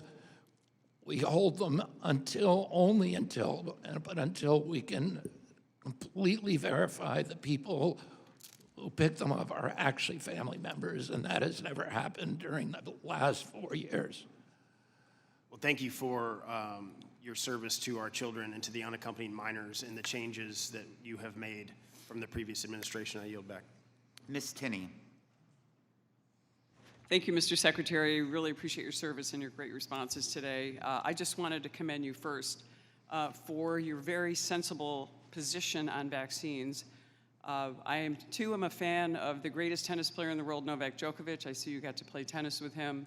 When Javier Becerra, who I lost, by the way. Yeah, not surprised. Who can? When Javier Becerra was here, I asked him, I was trying to get a waiver for Mr. Djokovic to be able to play in the U.S. Open at the time, the #1 tennis player in the world, and still I would argue the greatest ever. And he described to me that they would not give him a waiver for because he did not take the vaccine because it was science, although a lot of other American tennis players were allowed to be there who were not vaccinated. So thank you for your common sense approach to choice and pro-safety as opposed to being anti-vaccine. I'm glad you clarified that today. But I wanted to jump to a really important issue in my district and especially in the state of New York. During the COVID crisis in upstate New York, nursing home residents were isolated from their families for months, sometimes years, and Governor Cuomo disgracefully called it protecting them. But the reality is that people declined rapidly in isolation and in most cases died without a loved one present. That wasn't protection, it was a policy failure of enormous consequence by Governor Cuomo and his administration that cost lives to thousands of seniors, not to mention the deadly nursing home order that he required nursing homes to take COVID-positive patients where they didn't have the ability to handle these patients. Sadly, many of those same bureaucrats responsible for carrying out this disastrous policy are still working in Governor Hochul's administration. That's why I, along with my co-sponsor, Representative Larson, Fitzpatrick, Panetta on this committee and numerous others have reintroduced what's called the Essential Caregivers Act, a bipartisan bicameral legislation that guarantees nursing home and long-term care residents the right to in-person access to a designated family caregiver even during a public emergency. It also directs CMS to establish clear uniform safety protocols so visits can continue safely. Families and friends are visitors. They are loving caregivers, and they advocate, they catch things maybe that a nurse or staff would not, and cutting them out of the facilities didn't protect the seniors, it actually accelerated their decline. I was wondering, because of this situation and the isolation of so many nursing home residents, which contributed to serious physical and cognitive decline, independent of the virus, by the way, Given the department's guidance and generous access for designated caregivers in nursing homes, do you share the view that maintaining family access during emergencies is a patient safety issue and not just a quality of life issue? Absolutely, and we made a lot of mistakes with the countermeasures during the COVID pandemic, including shutting down the schools, shutting down businesses. Those things kill people, and that's one of the reasons, in my opinion, that we had the highest death rate of any nation in the world. We lost 3,000 Americans to COVID for every million population. There were other countries, Haiti, for example, had 14 per million population. So Nigeria, 14 per million population. We had 200 times the death rate of other countries. We had 10 times the death rate of Europe. And a lot of it was just because of bad policies that were not science-based, and we are not going to do that under my watch. And one of the reasons that I think blacks were much more likely, most likely to die, was because depriving them of access to a family member, their hospitals and their neighborhoods already closed, depriving them of access to a family member meant that there was a reduced incentive within the hospital to provide them with the kind of good care that they needed. My time has expired, but can I just ask you, would HHS support codifying a federal right for essential caregivers and giving them access? I personally would support that. My agency will work with your staff. Thank you. We'll We look at your appreciate it. legislation. Thanks so much for your testimony. I yield back. Mr. Boyle. Thank you, Mr. Secretary. I'm over here. Thank you. I'm hoping this can be constructive and have a conversation with you. I have the honor of representing an incredibly brave constituent and proud fellow Philadelphian, LaTanya Morrison. Her grandson, Ahmaud Butler, tragically died of a rare form of brain cancer at just 6 years old. Last year, she and her family marched 179 miles on foot from Philadelphia to Washington, D.C., to bring attention to the critical need for childhood cancer research funding. I met her right outside here on the Capitol steps and had a wonderful but also heartbreaking conversation with her, and have been working with her and her family since then. Specifically working with her on a proposal called the Ahmaud Butler Childhood Cancer Hope for a Cure Act, to make sure that no grandparent, parent, or loved one has to go through what she and her family experienced and continue to experience this day. That hole in her heart will never go away. So my concern is, and I have no doubt that you have concern for this constituent I just described and all those who particularly have lost a child to this horrible form of cancer. But at the same time, your administration, or you as secretary in this administration, are carrying out hundreds of millions of dollars in cuts to cancer research funding. So I was wondering if you could explain why you're doing that, and does that really get us anywhere closer to getting a cure that we all want to cure this horrible disease? First of all, thank you for sharing that heartbreaking story. And you know, the worst thing that can happen to a human being is to lose a child or a grandchild. And it's something that I hope that I never have to experience. And my heart goes out to that family. The one agency that within my agency, and the only agency within NIH that actually got a budget boost from our proposal, was NCI. And we, we're absolutely committed to cancer research, and particularly pediatric cancer research.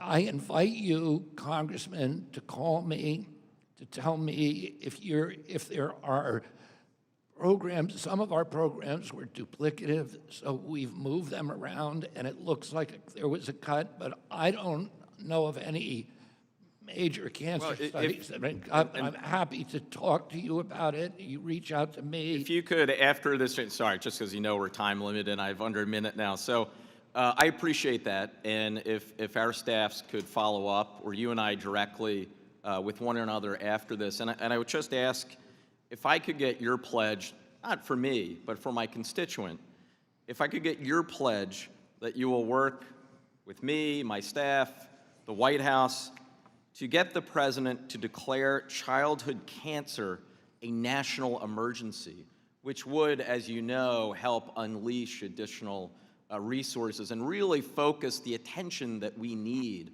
on childhood cancer. Yeah, in theory, I like the idea. Let's talk about the details. You know, we've already done, the president already signed an executive order on pediatric cancers. I was there at the time. So I need the devil's in the details, but in theory, I absolutely support that proposal, and I'm happy to work with you and your staff on it. Thank you, and I yield 0 time back. Mr. Chairman, I seek recognition to ask unanimous consent to enter into the record the exact transcript of Secretary Kennedy's remarks that we discussed regarding the reparenting of Black children. Without objection. Thank you. Ms. Fishbach is recognized. Thank you, Mr. Chair. And Secretary Kennedy, I'm over here. I know it gets confusing. There's lots of us and we're running around a lot. And I just want to tell you, thank you so much for being here and thank you so much for your willingness to answer questions. It always amazes me that people even agree to come to these committees because we have you sit there on the hot seat for hours on end. We all get to run around, get coffee, whatever it is, and the witness is sitting there. So I genuinely appreciate that you're here and that you're answering questions very honestly and frankly. My staff did not tell me that I had a choice. Okay, well then, fair enough. I am happy to be here. Well, thank you very much. And just so you know, I'm from Minnesota. I represent a rural district, and I think you know rural Americans face heightened healthcare challenges. While nationally, healthcare is seeing increasing staffing costs, staffing shortages, and increasing wait times. All of these problems are amplified in rural areas where care is already more limited. And I know that we counteracted that with the Rural Health Transformation Program in the Working Families Tax Cut Bill last year. And significant funding was to strengthen the healthcare in small towns across the country. I know in my office and in other Minnesotan offices, we sent letters of support to CMS in favor of the application and the funding, but the Rural Healthcare Transformation Program alone is not enough to solve those rural healthcare issues. And so I am wondering if you could just talk a little bit about what's the administration's plan to reduce health disparities in rural areas, and what specific actions are you taking to ensure quality and affordable rural health care remains a priority within HHS? I mean, we've already finalized rules for site neutrality. I think that will help. The administration would love to work with Congress on the wage area index, which I think also will help. And then, you know, we are continuing, we made the biggest investment ever in history on rural health care. We're continuing to make additional investments. I mentioned I think $135 million that I allocated for community health centers last week. And so this is a priority for the president. It's a personal priority for me. And, you know, if you have ideas of other things we ought to be doing, we'd like to hear them. Well, and Mr. Secretary, I appreciate that because it is such a critical part of, and like I said, representing a rural area, healthcare, having the access to that healthcare. And I know that Mr. Estes had talked a little bit about specialty care in rural areas, but it is absolutely critical for the survival of our small towns and the health of our individuals who live there, that we have healthcare available. And I think some of our provisions for telehealth and things like that have really moved things forward. But I just sincerely appreciate the ability that your offer and we have worked with the department, and so I appreciate that. And I'm actually going to yield back 35 seconds. Thank you. Mr. Moore. I'll take that 35 seconds if I can. I didn't give it to you. Yeah, I understand. Sir, the most important thing you said today in Congress, that Congress has allowed $39 trillion of debt, and so that's forced you and your agency and your amazing team, some of which I know are very debt-focused, Mr. Andres, you had to tighten your belt. I just want to say as an American and as a member of the Bipartisan Fiscal Forum, I can't thank you enough for doing your part, doing the hard part, to be able to find redundancies. You'll get criticized for it, but it matters, and every agency needs to be doing it. So thank you for that. I've mentioned to you in private how much I appreciate the administration's focus on autism. You may recall my 10-year-old Winnie is neurodivergent on the autism spectrum. He's the joy of my life. But that's tenfold for my wife and for his younger, older, and twin brothers. And I want to just highlight that I'd never had a ton of expectation on what we could uncover from scanning the pre-existing research. And look, I've always appreciated the administration's focus on this, though. But I was underwhelmed with what we ultimately put out. My wife was hurt, and she felt for a split second until she came to her senses, and we talked about this, that there was any way she was responsible. We don't even know if she took Tylenol during her pregnancy, but that was a hurtful moment for her. And I just want to encourage the administration and your team to keep at it. And I think there's more we can do here. With low expectations, I don't expect much to be able to figure out what the ultimate causes are. That's not an easy thing to do, but I do think there's more that we can do, and we can build past what I was ultimately underwhelmed with. So again, thank you for the administration's focus, and I think we can do more. Regarding something that's very important legislatively, I introduced HR 5343, the Ensuring Patient Access to Critical Breakthroughs Product Act, which builds on one of the biggest wins from the Trump administration. We didn't fully get it implemented, but the MCIT was a significant policy for Medicare coverage for breakthrough medical devices.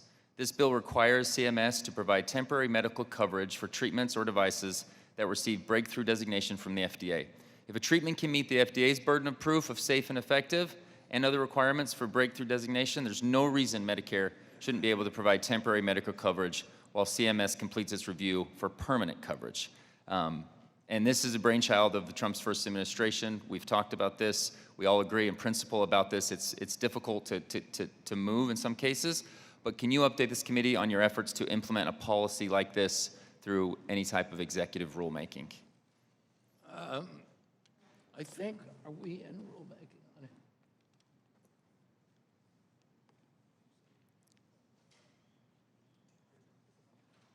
on it? We will have an announcement soon, and we're happy to work with you on it. This is really important and builds on the success from the Trump first administration. There is, as I'm learning too, the FDA and CMS, they operate in parallel, they operate in tandem, and sometimes there's different regulatory constraints that they're going with. We've got to be able to work through those. And if that's all this ultimately is just a difference between those two structures, I mean, this is a good policy that will help improve people's lives, and it will keep safe and effective technology it'll enhance safe and effective technology and get that into the healthcare system. Yeah, and I agree with you, and particularly if it's a temporary payment that can be revoked, that is intended to be temporary. It's not permanent, as you know. It's with a lot of medical devices, we find problems with them later. We had tons of bipartisan support on this committee. Some that even didn't support it last time are now on board. It's a great initiative, and we look forward to working more with you. Thank you. You too. Mr. Byer. Thank you, Mr. Chairman. Mr. Chairman, I'd like to yield such time as he may require to the ranking member, Mr. Neal. Thank you, Mr. Byer. Mr. Chairman, I want to make this moment an opportunity to correct a record on the No Surprises Act, which was passed out of this committee with bipartisan support. I wrote that legislation. I know what was in it. And every Republican on this committee at the time sided with me, and we passed it out of the committee unanimously and had a big victory on the House floor. Like any new program, it needs some help for sure, but the notion that the suggestion we heard from the Secretary that somehow that it languished under Biden is simply not true. The national issue here before us, it's still the regulations that were implemented. It created new protections against surprise medical bills for 200 million Americans.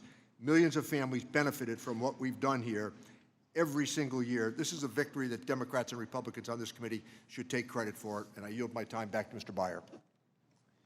Thank you very much, Ranking Member. Mr. Secretary, the Agency for Healthcare and Research and Quality, AHRQ, has been given an essential task by Congress. It's the only federal agency specifically dedicated to improving healthcare delivery for Americans. It was actually a Ronald Reagan creation. Making people's experience with healthcare easier and ensuring that taxpayer dollars are spent on effective, affordable, and safe care. But, Mr. Secretary, your department's budget justification included $106 million in cuts to AHRQ. The White House budget request was $129 million in cuts. The budget appendix listed $116 million in cuts. The budget also lists more than 250 staff at AHRQ, but widely available reports fewer than 100 people remain at the agency. Mr. Secretary, these discrepancies read either as deliberate misrepresentation or basic accounting errors. Can you clarify how many millions of dollars you intend to take away from research designed to give Americans access to the best, most affordable health care?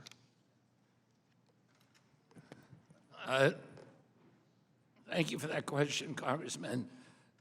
Dr. Klein, who is running it, who is a Yale-educated physician, who is running AHRQ, still has hundreds of staff, and the agency is operating. Thank you. Well, let me shift to the United States facing a mental health crisis. As you know, nearly a quarter of U.S. adults had a mental illness in the last year, reported 30% of high school students. You recently led an agency reorganization. There was a big scare in January where $2 billion was cut from SAMHSA for substance abuse and prevention, mental health. There was a bipartisan outcry, and it was restored. But there's also this real concern that there's a gutting of SAMHSA. I co-chair bipartisan the House Mental Health Caucus. We'd love to have a bipartisan briefing on the reorganization. We requested that back in December, and I'd love for you to commit to a briefing for members in Congress of the bipartisan Mental Health Caucus on the current status of the mental health programs at SAMHSA, CDC, and NIMH. I strongly support SAMHSA. It's a private mental health, and particularly addiction are priorities for me, strong personal interests, but also their national catastrophes. There were termination letters that went out under SAMHSA. That was a mistake. We immediately recalled them within 24 hours, and I'm committed to the continuing operations in SAMHSA. I'm happy to meet with you about it. Thank you very much, Mr. Secretary. Mr. Chairman, I yield back. Ms. Van Dyne. How are you doing today? I'm great. I appreciate you being here. And I know a lot of questions have been asked, and some of the accusations have been just outrageous. I have a bunch of stuff I wanted to ask you about, but clarify. Your qualifications have been called into question because you did not father a black child. How many different HHS secretaries have had that privilege? I've had It's a ridiculous question, isn't it? You know the answer? 0. Do you know how many Democrat-appointed HHS secretaries have had a medical degree? I think there may have been, of the 26. Nope. 0. 0. Not a 1. In history. Yeah, not a 1. I think there may have been 2 with medical degrees. Yeah. There's a lot going on that your office is handling and doing so well, and we're so proud of. You know, we had, and I'm looking for this photo, we had a previous secretary who I asked questions about what was going on with the waste, fraud, and abuse. And I don't know if you recognize this. I asked Secretary Becerra the same question. What's going on at 14545 Friar Street in Van Nuys, California? Does that ring a bell to you at all? No, I could guess. Why don't you tell me? We had over 100 different licenses for hospices. For hospices? Yep, right at this address. And we asked him what he was doing about it. Basically, nothing. Can you walk through what your office is actually doing on the waste, fraud, and abuse to make sure that we don't see this We've already happening shut again? down 500 hospices in Los Angeles. And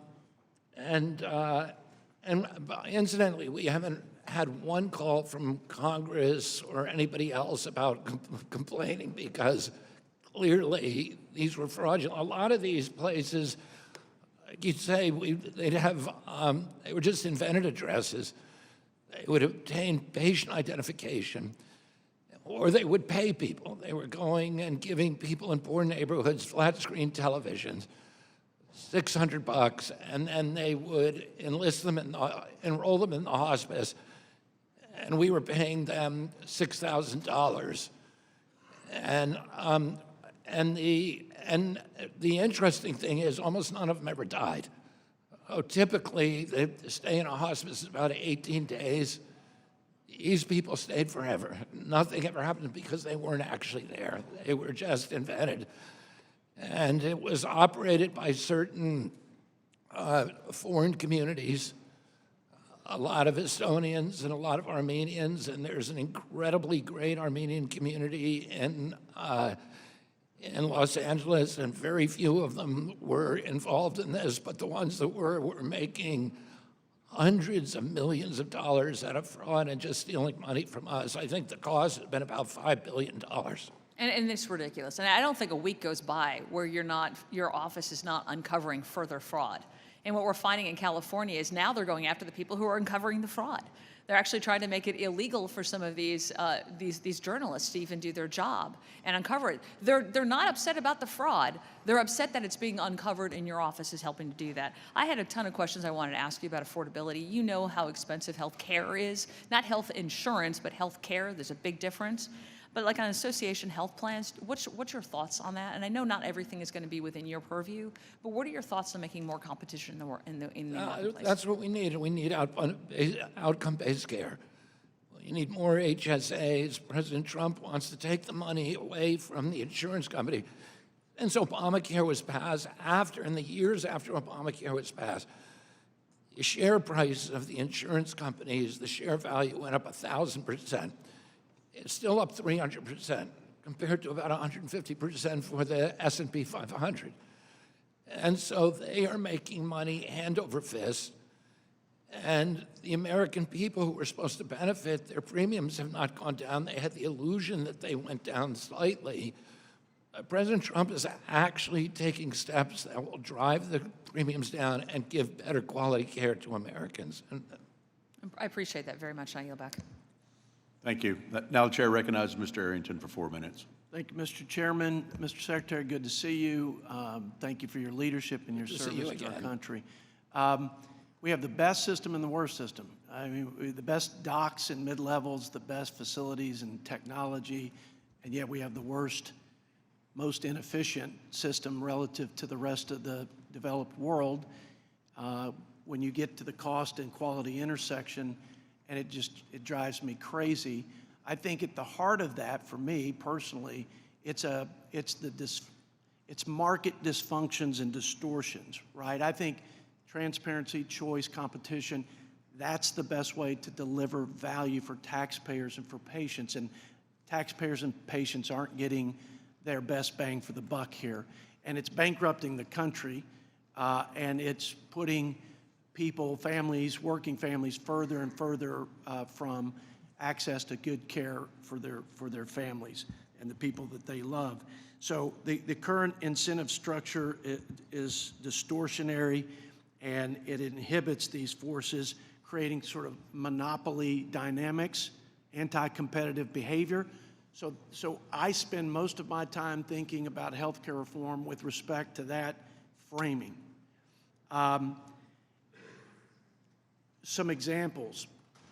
In the world of drug innovation, there's patent abuse where biotech companies are extending the life of their patent without making novel contributions, using patent thickets, and essentially having these exclusive rights extended and gouging all of us, and we're allowing it to happen. I mean, I'm quite frankly not putting the incumbents market participants at fault. It's the perverse incentives that we've allowed to persist. One simple one for me is this disparity between what we pay hospitals and physician groups for the same outpatient service. And the effects of that are not just higher premiums on seniors in Medicare, higher costs for all of us as taxpayers, but there's a giant sucking sound of independent physician groups and docs into hospital systems, leaving us with less choice. So those are just top-of-mind examples. You are a breath of fresh air. We may have disagreements on how to attack some of these problems, but you have a rare curiosity and objectivity and independence that you bring to this leadership, this incredibly important leadership post for our country. And I think the problem with all these distortions is that we have too much special interest, too much incumbent resistance, too much parochial politics, and everyone in this town seems to be captured by it to some extent, or to one extent or another. You just seem to have been able to, through the fiery furnace of public scrutiny over the years, I don't know what it is, but I love that you can come to this. I believe with all my heart that you just want to do the right thing for the country and for all participants and for especially our patients. Give me, in the last 25 seconds, your best shot on the monopoly forces and anti-competitive behavior. What are one or two things that you think this body could do to address that and go a long way to make things more affordable for working people in this country? Thank you very much for those very, very kind and undeserved words. 10 years or 15 years ago, 80% of the doctors in our country were independent, and 20% were corporate. Today, 20% are independent, 80% are corporate, and the number that are independent are dropping precipitously because of the economic forces that are a result of these perverse incentives. Site neutrality, which we're fixing, is key to that. The wage area index, reforming the PBMs, that is one of the most anti-competitive forces out there, and we're doing that. You've given me legislation, which I'm now looking forward to implementing through the regulatory process. And then we need the FTC to file some cases, and it's already doing that in the PBM space. So those are just a few of the things that we ought to be doing, and thank you for raising all those important issues. God bless you. Thank you. Thank you. Remind members that votes have already been called, but we're going to try to work as deep as we can into the hearing while votes are going on. So now I recognize Mr. Panetta from California for 4 minutes. Thank you. Thank you, Mr. Chairman. Thank you, Mr. Secretary. Thank you to your staff for being here. As we've heard today, there unfortunately are a number of issues that I believe are causing people to get a little exhausted because they are scared of your agenda and with your leadership. An agenda that is threatening to the health and safety of our nation and the lack of leadership that has led to two major vacancies in your department. At the CDC, Dr. Menares was fired after only 28 days, reportedly for not going along with your anti-vaccine agenda. But since then, August of last year, the CDC has been without either a director or even an acting director. Now, I know you have Jay Bhattacharya overseeing the CDC, but he's also overseeing NIH, managing over 27,000 employees and two campuses that sit hundreds of miles apart. Furthermore, at CDC, DOJ slashed whole offices, resulting in almost 20% of its staff either being fired or quitting, and there's even been hiring freezes there as well. For most of the past year, you've had people close to you act as proxies, and in some cases, you've even taken unilateral actions, like you did last May when you rolled back COVID-19 vaccine guidance for pregnant women. Additionally, people should be aware that now that after passing the 210-day statutory limit for temporary leadership at CDC, Bhattacharya can no longer legally perform the full range of director duties. That means that without an acting permanent chief, tasks that congressional statutes explicitly reserve for the CDC director can only be performed by you, the HHS Secretary. That includes policy decisions like adopting vaccine recommendations for the CDC's Immunization Advisory Committee. The Surgeon General post is also vacant. Now, I know that Casey Means, a MAHA devotee with no active medical license and not a practicing physician, had her confirmation hearing 2 months ago. but she performed so poorly, including her unwillingness to commit to recommending vaccines, that the Senate has not scheduled a vote.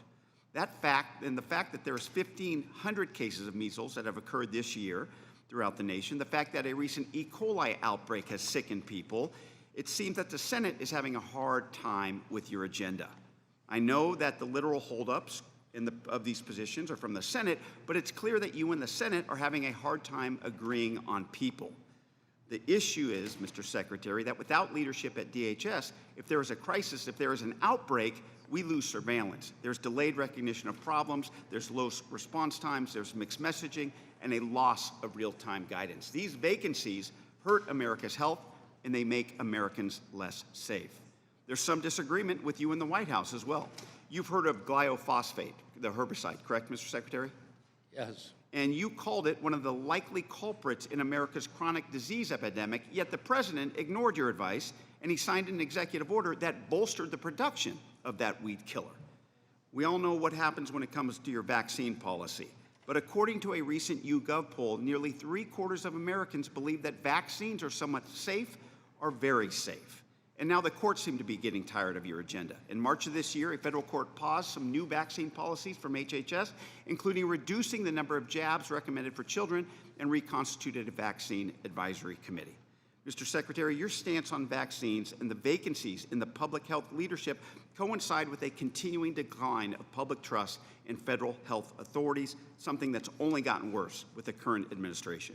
We need credible voices when it comes to the health and safety of our nation. We need a CDC director that we can trust. We need a Surgeon General that we can trust, because right now, Mr. Secretary, many, many people in my district and all across the country are having a hard time trusting your agenda. I yield back.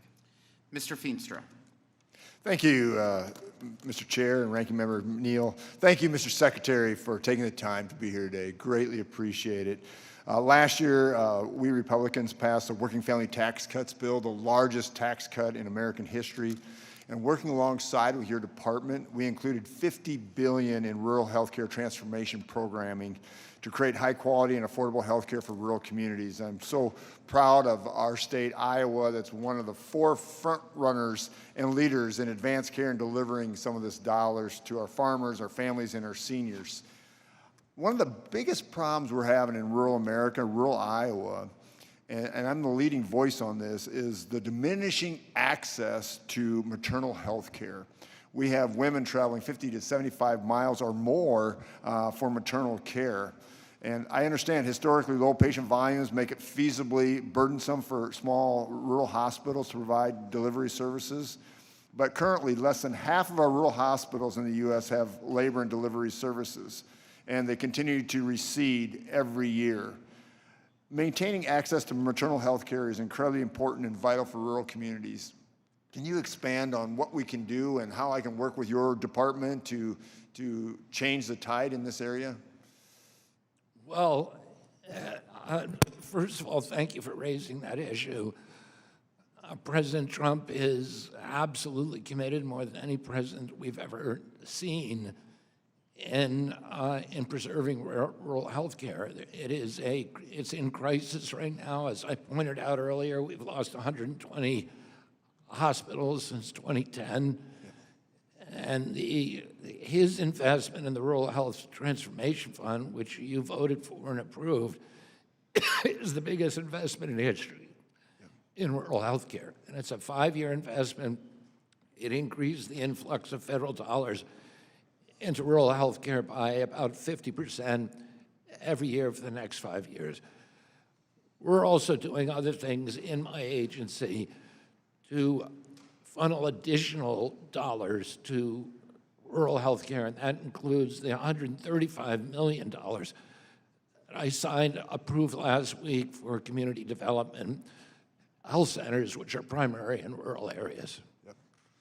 So with that, we also have a shortage of specialty doctors, whether it be OBGYNs, whether it be oncologists and stuff like that. Again, come from a rural state of Iowa. Is there anything that we can do to try to keep these specialty care doctors and even family docs in rural America? I mean, it just seems like they're all gravitating to the urban centers.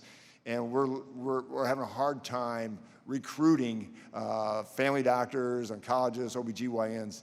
Anything that you can offer, any suggestions that you can offer to help rural America, rural Iowa in that area? Well, we've just finalized and promulgated the site neutrality rule, which should help. Yeah. The biggest thing that needs to be done is fixing the wage area index. And that's something that has to come from Congress. Yep. We'd love to work with you on that. Yeah. Well, thank you. I appreciate all your department is doing. And Secretary, thank you so much for being here, and I yield back. Thank you. Ms. Smelly-Takis. Thank you, Mr. Secretary. I want to begin by thanking you for your leadership on an issue that is very important to me and so many Americans, and that is ending the inhumane and outdated animal testing in this country. Hundreds of thousands of dogs, cats, monkeys, rabbits, and other animals remain in captivity for painful and unnecessary procedures, even though studies have shown that animal testing in medicine frequently fails to accurately predict human conditions. We are seeing real progress by this administration. The NIH is investing $87 million in a new center to develop standardized lab-grown 3D tissue models, and has announced that grant funding may be used to support finding homes for retired lab animals. And you've also asked agencies to prioritize non-animal methods, and you've also ordered a review to end the importation of monkeys from Asia for testing. I just want to urge you to stay the course. I'm very happy to work with you to continue to make progress here to end this cruel, costly, and antiquated practice. I also want to thank you and the President for working with our New York delegation to fully fund and staff the World Trade Center 9/11 healthcare program. My district is home to many first responders, and unfortunately, sadly, they're still suffering from 9/11 related illnesses, so I appreciate your efforts. Also, Secretary Kennedy, as you know, 1 in 5 adult Americans are currently living with mental health condition, including over 3.2 million New Yorkers. Timely and convenient access to mental health professionals is essential for individuals to receive the care that they need. We must do more to integrate mental health services in primary care settings, and that is why I've introduced the Complete Care Act, which incentivizes primary care providers to integrate mental health specialists such as psychiatrists, psychologists, and substance abuse counseling into their practices and provide a temporary increase in reimbursement to help cover the costs. So my question is that a piece of legislation, I know this is a priority for you in the administration, is that a piece of legislation that you could potentially support? Yeah, and we will work with your office on that. And on animal testing, there's $25 million to NIH in the proposed budget that we've proposed to, again, find other alternatives to animal testing. We're already doing a lot of work on organoids, on tissue chips, on AI, which actually are more accurate and faster and cheaper than animal testing. So it's part of our larger effort to speed drug approval. Well, thank you very much. And again, I lend my support to you and however I can help with those efforts. One last issue I do want to bring up is women's health. Recently, the HHS hosted its first ever national conference on women's health. It's an important step in elevating the conversation around women's health care access and research that has been chronically underfunded in both the private and the public sector for decades. My question is, how does the administration plan to advance its goals of improving health outcomes for women, particularly in underserved areas that have historically faced limited investment and resource constraints? But, you know, part of that for rural areas, the Rural Health Transformation Program hopefully will expand those abilities to treat maternal health. We are putting enormous investments into maternal health, and I could go through those with you in detail. But we're spending literally hundreds of millions of dollars on it. We've got multiple programs. And I just would mention again our perinatal pilot program, which has reduced, it has 220 hospitals that are involved. We provide them protocols reducing maternal mortalities. And we have succeeded in those hospitals in reducing maternal mortalities by 41%. Well, I appreciate that, and I don't have a rural area. I do represent New York City, Staten Island, and Brooklyn, but we do have a lot of safety net facilities, and we'd love for your administration's attention to that as well. Thank you so much. Thank you. Thank you, Mr. Snyder. Thank you. Mr. Secretary, do you know who Alexander Fleming is? He invented penicillin. How about Gerhard Domach? I guess you're not going to answer. He invented sulfonamide drugs. How about Salman Waxman? Still nothing. Okay. Well, he invented streptomycin, drugs that we use on tuberculosis. Would you agree that these three people help make people healthier, the medicines they discovered? I would say yes. All right, thank you. What's interesting is all Did you say thalidomide? Did you say thalidomide? I did not. I said streptomycin. Okay. So European, all of them were born in Europe. Now, Salman Waxman moved to the United States in 1910. He actually left Ukraine because of anti-Semitism, same time my grandmother did. What unites them is all three won the Nobel Prize. Salman Waxman won it as an American citizen. Fleming was Scottish, Domach was German. UK has 29 Nobel Prizes in medicine and physiology. Germany has 16. The United States has 93. But if you expand it beyond just medicine, and now I'm going to focus on the National Institutes of Health. From the National Institutes of Health website, they've identified 174 scientists who have either worked at NIH or done research funded by NIH that have earned them a sole or shared part of 104 Nobel Prizes. NIH has led the world in scientific research, leading to extraordinary breakthroughs, changing the lives, not just American lives, but lives around the world for the better, making Americans healthier and people around the world healthier. NIH is the crown jewel of American research. Mr. Secretary, are you familiar with SMA? SMS? SMA. SMA is spinal muscular atrophy. Yeah. So it is a disease, it's a progressive rare genetic disease that affects the motor neuron cells of the spinal cord. Children with SMA don't walk, they can't sit up. If they're not treated, 90% will die before the age of 2. Are you familiar with gene therapies? Of course. Okay, well, gene therapies, do you think it's worth exploring the possibilities for gene therapies like we did in other things at NIH? We are doing that aggressively. We're putting tens of millions of dollars into it, and we are accelerating approval of I appreciate that, because SMA, which is a death sentence for children age 2, now has a treatment developed in my district with research support from NIH, now a drug called Zolgensma, that instead of dying at 2 with this gene therapy, these children are achieving the milestones parents want for their children of sitting up, feeding themselves, even walking. We believe it is a cure that these children will now, instead of dying at the age of 2, live out their full lives. And this is the development that is happening because of research at places around the world, in this country, all supported by NIH. And we're here today to discuss a budget that you brought before Congress, where you're proposing to shrink NIH funding, the world's premier funder of medical research, shrink it by $5.7 billion. The CBO predicts that this reduction could lead to 50 fewer drugs coming to the market over the next 30 years. Drugs that can cure diseases, save lives, make America healthier again, and you're cutting that funding. You're diminishing science. You're making it harder for Americans to lead.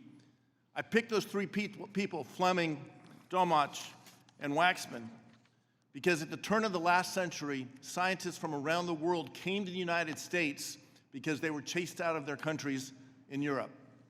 The actions you in this administration are taking are chasing American scientists away from this country and fueling the research and development and drug commercialization in places like China.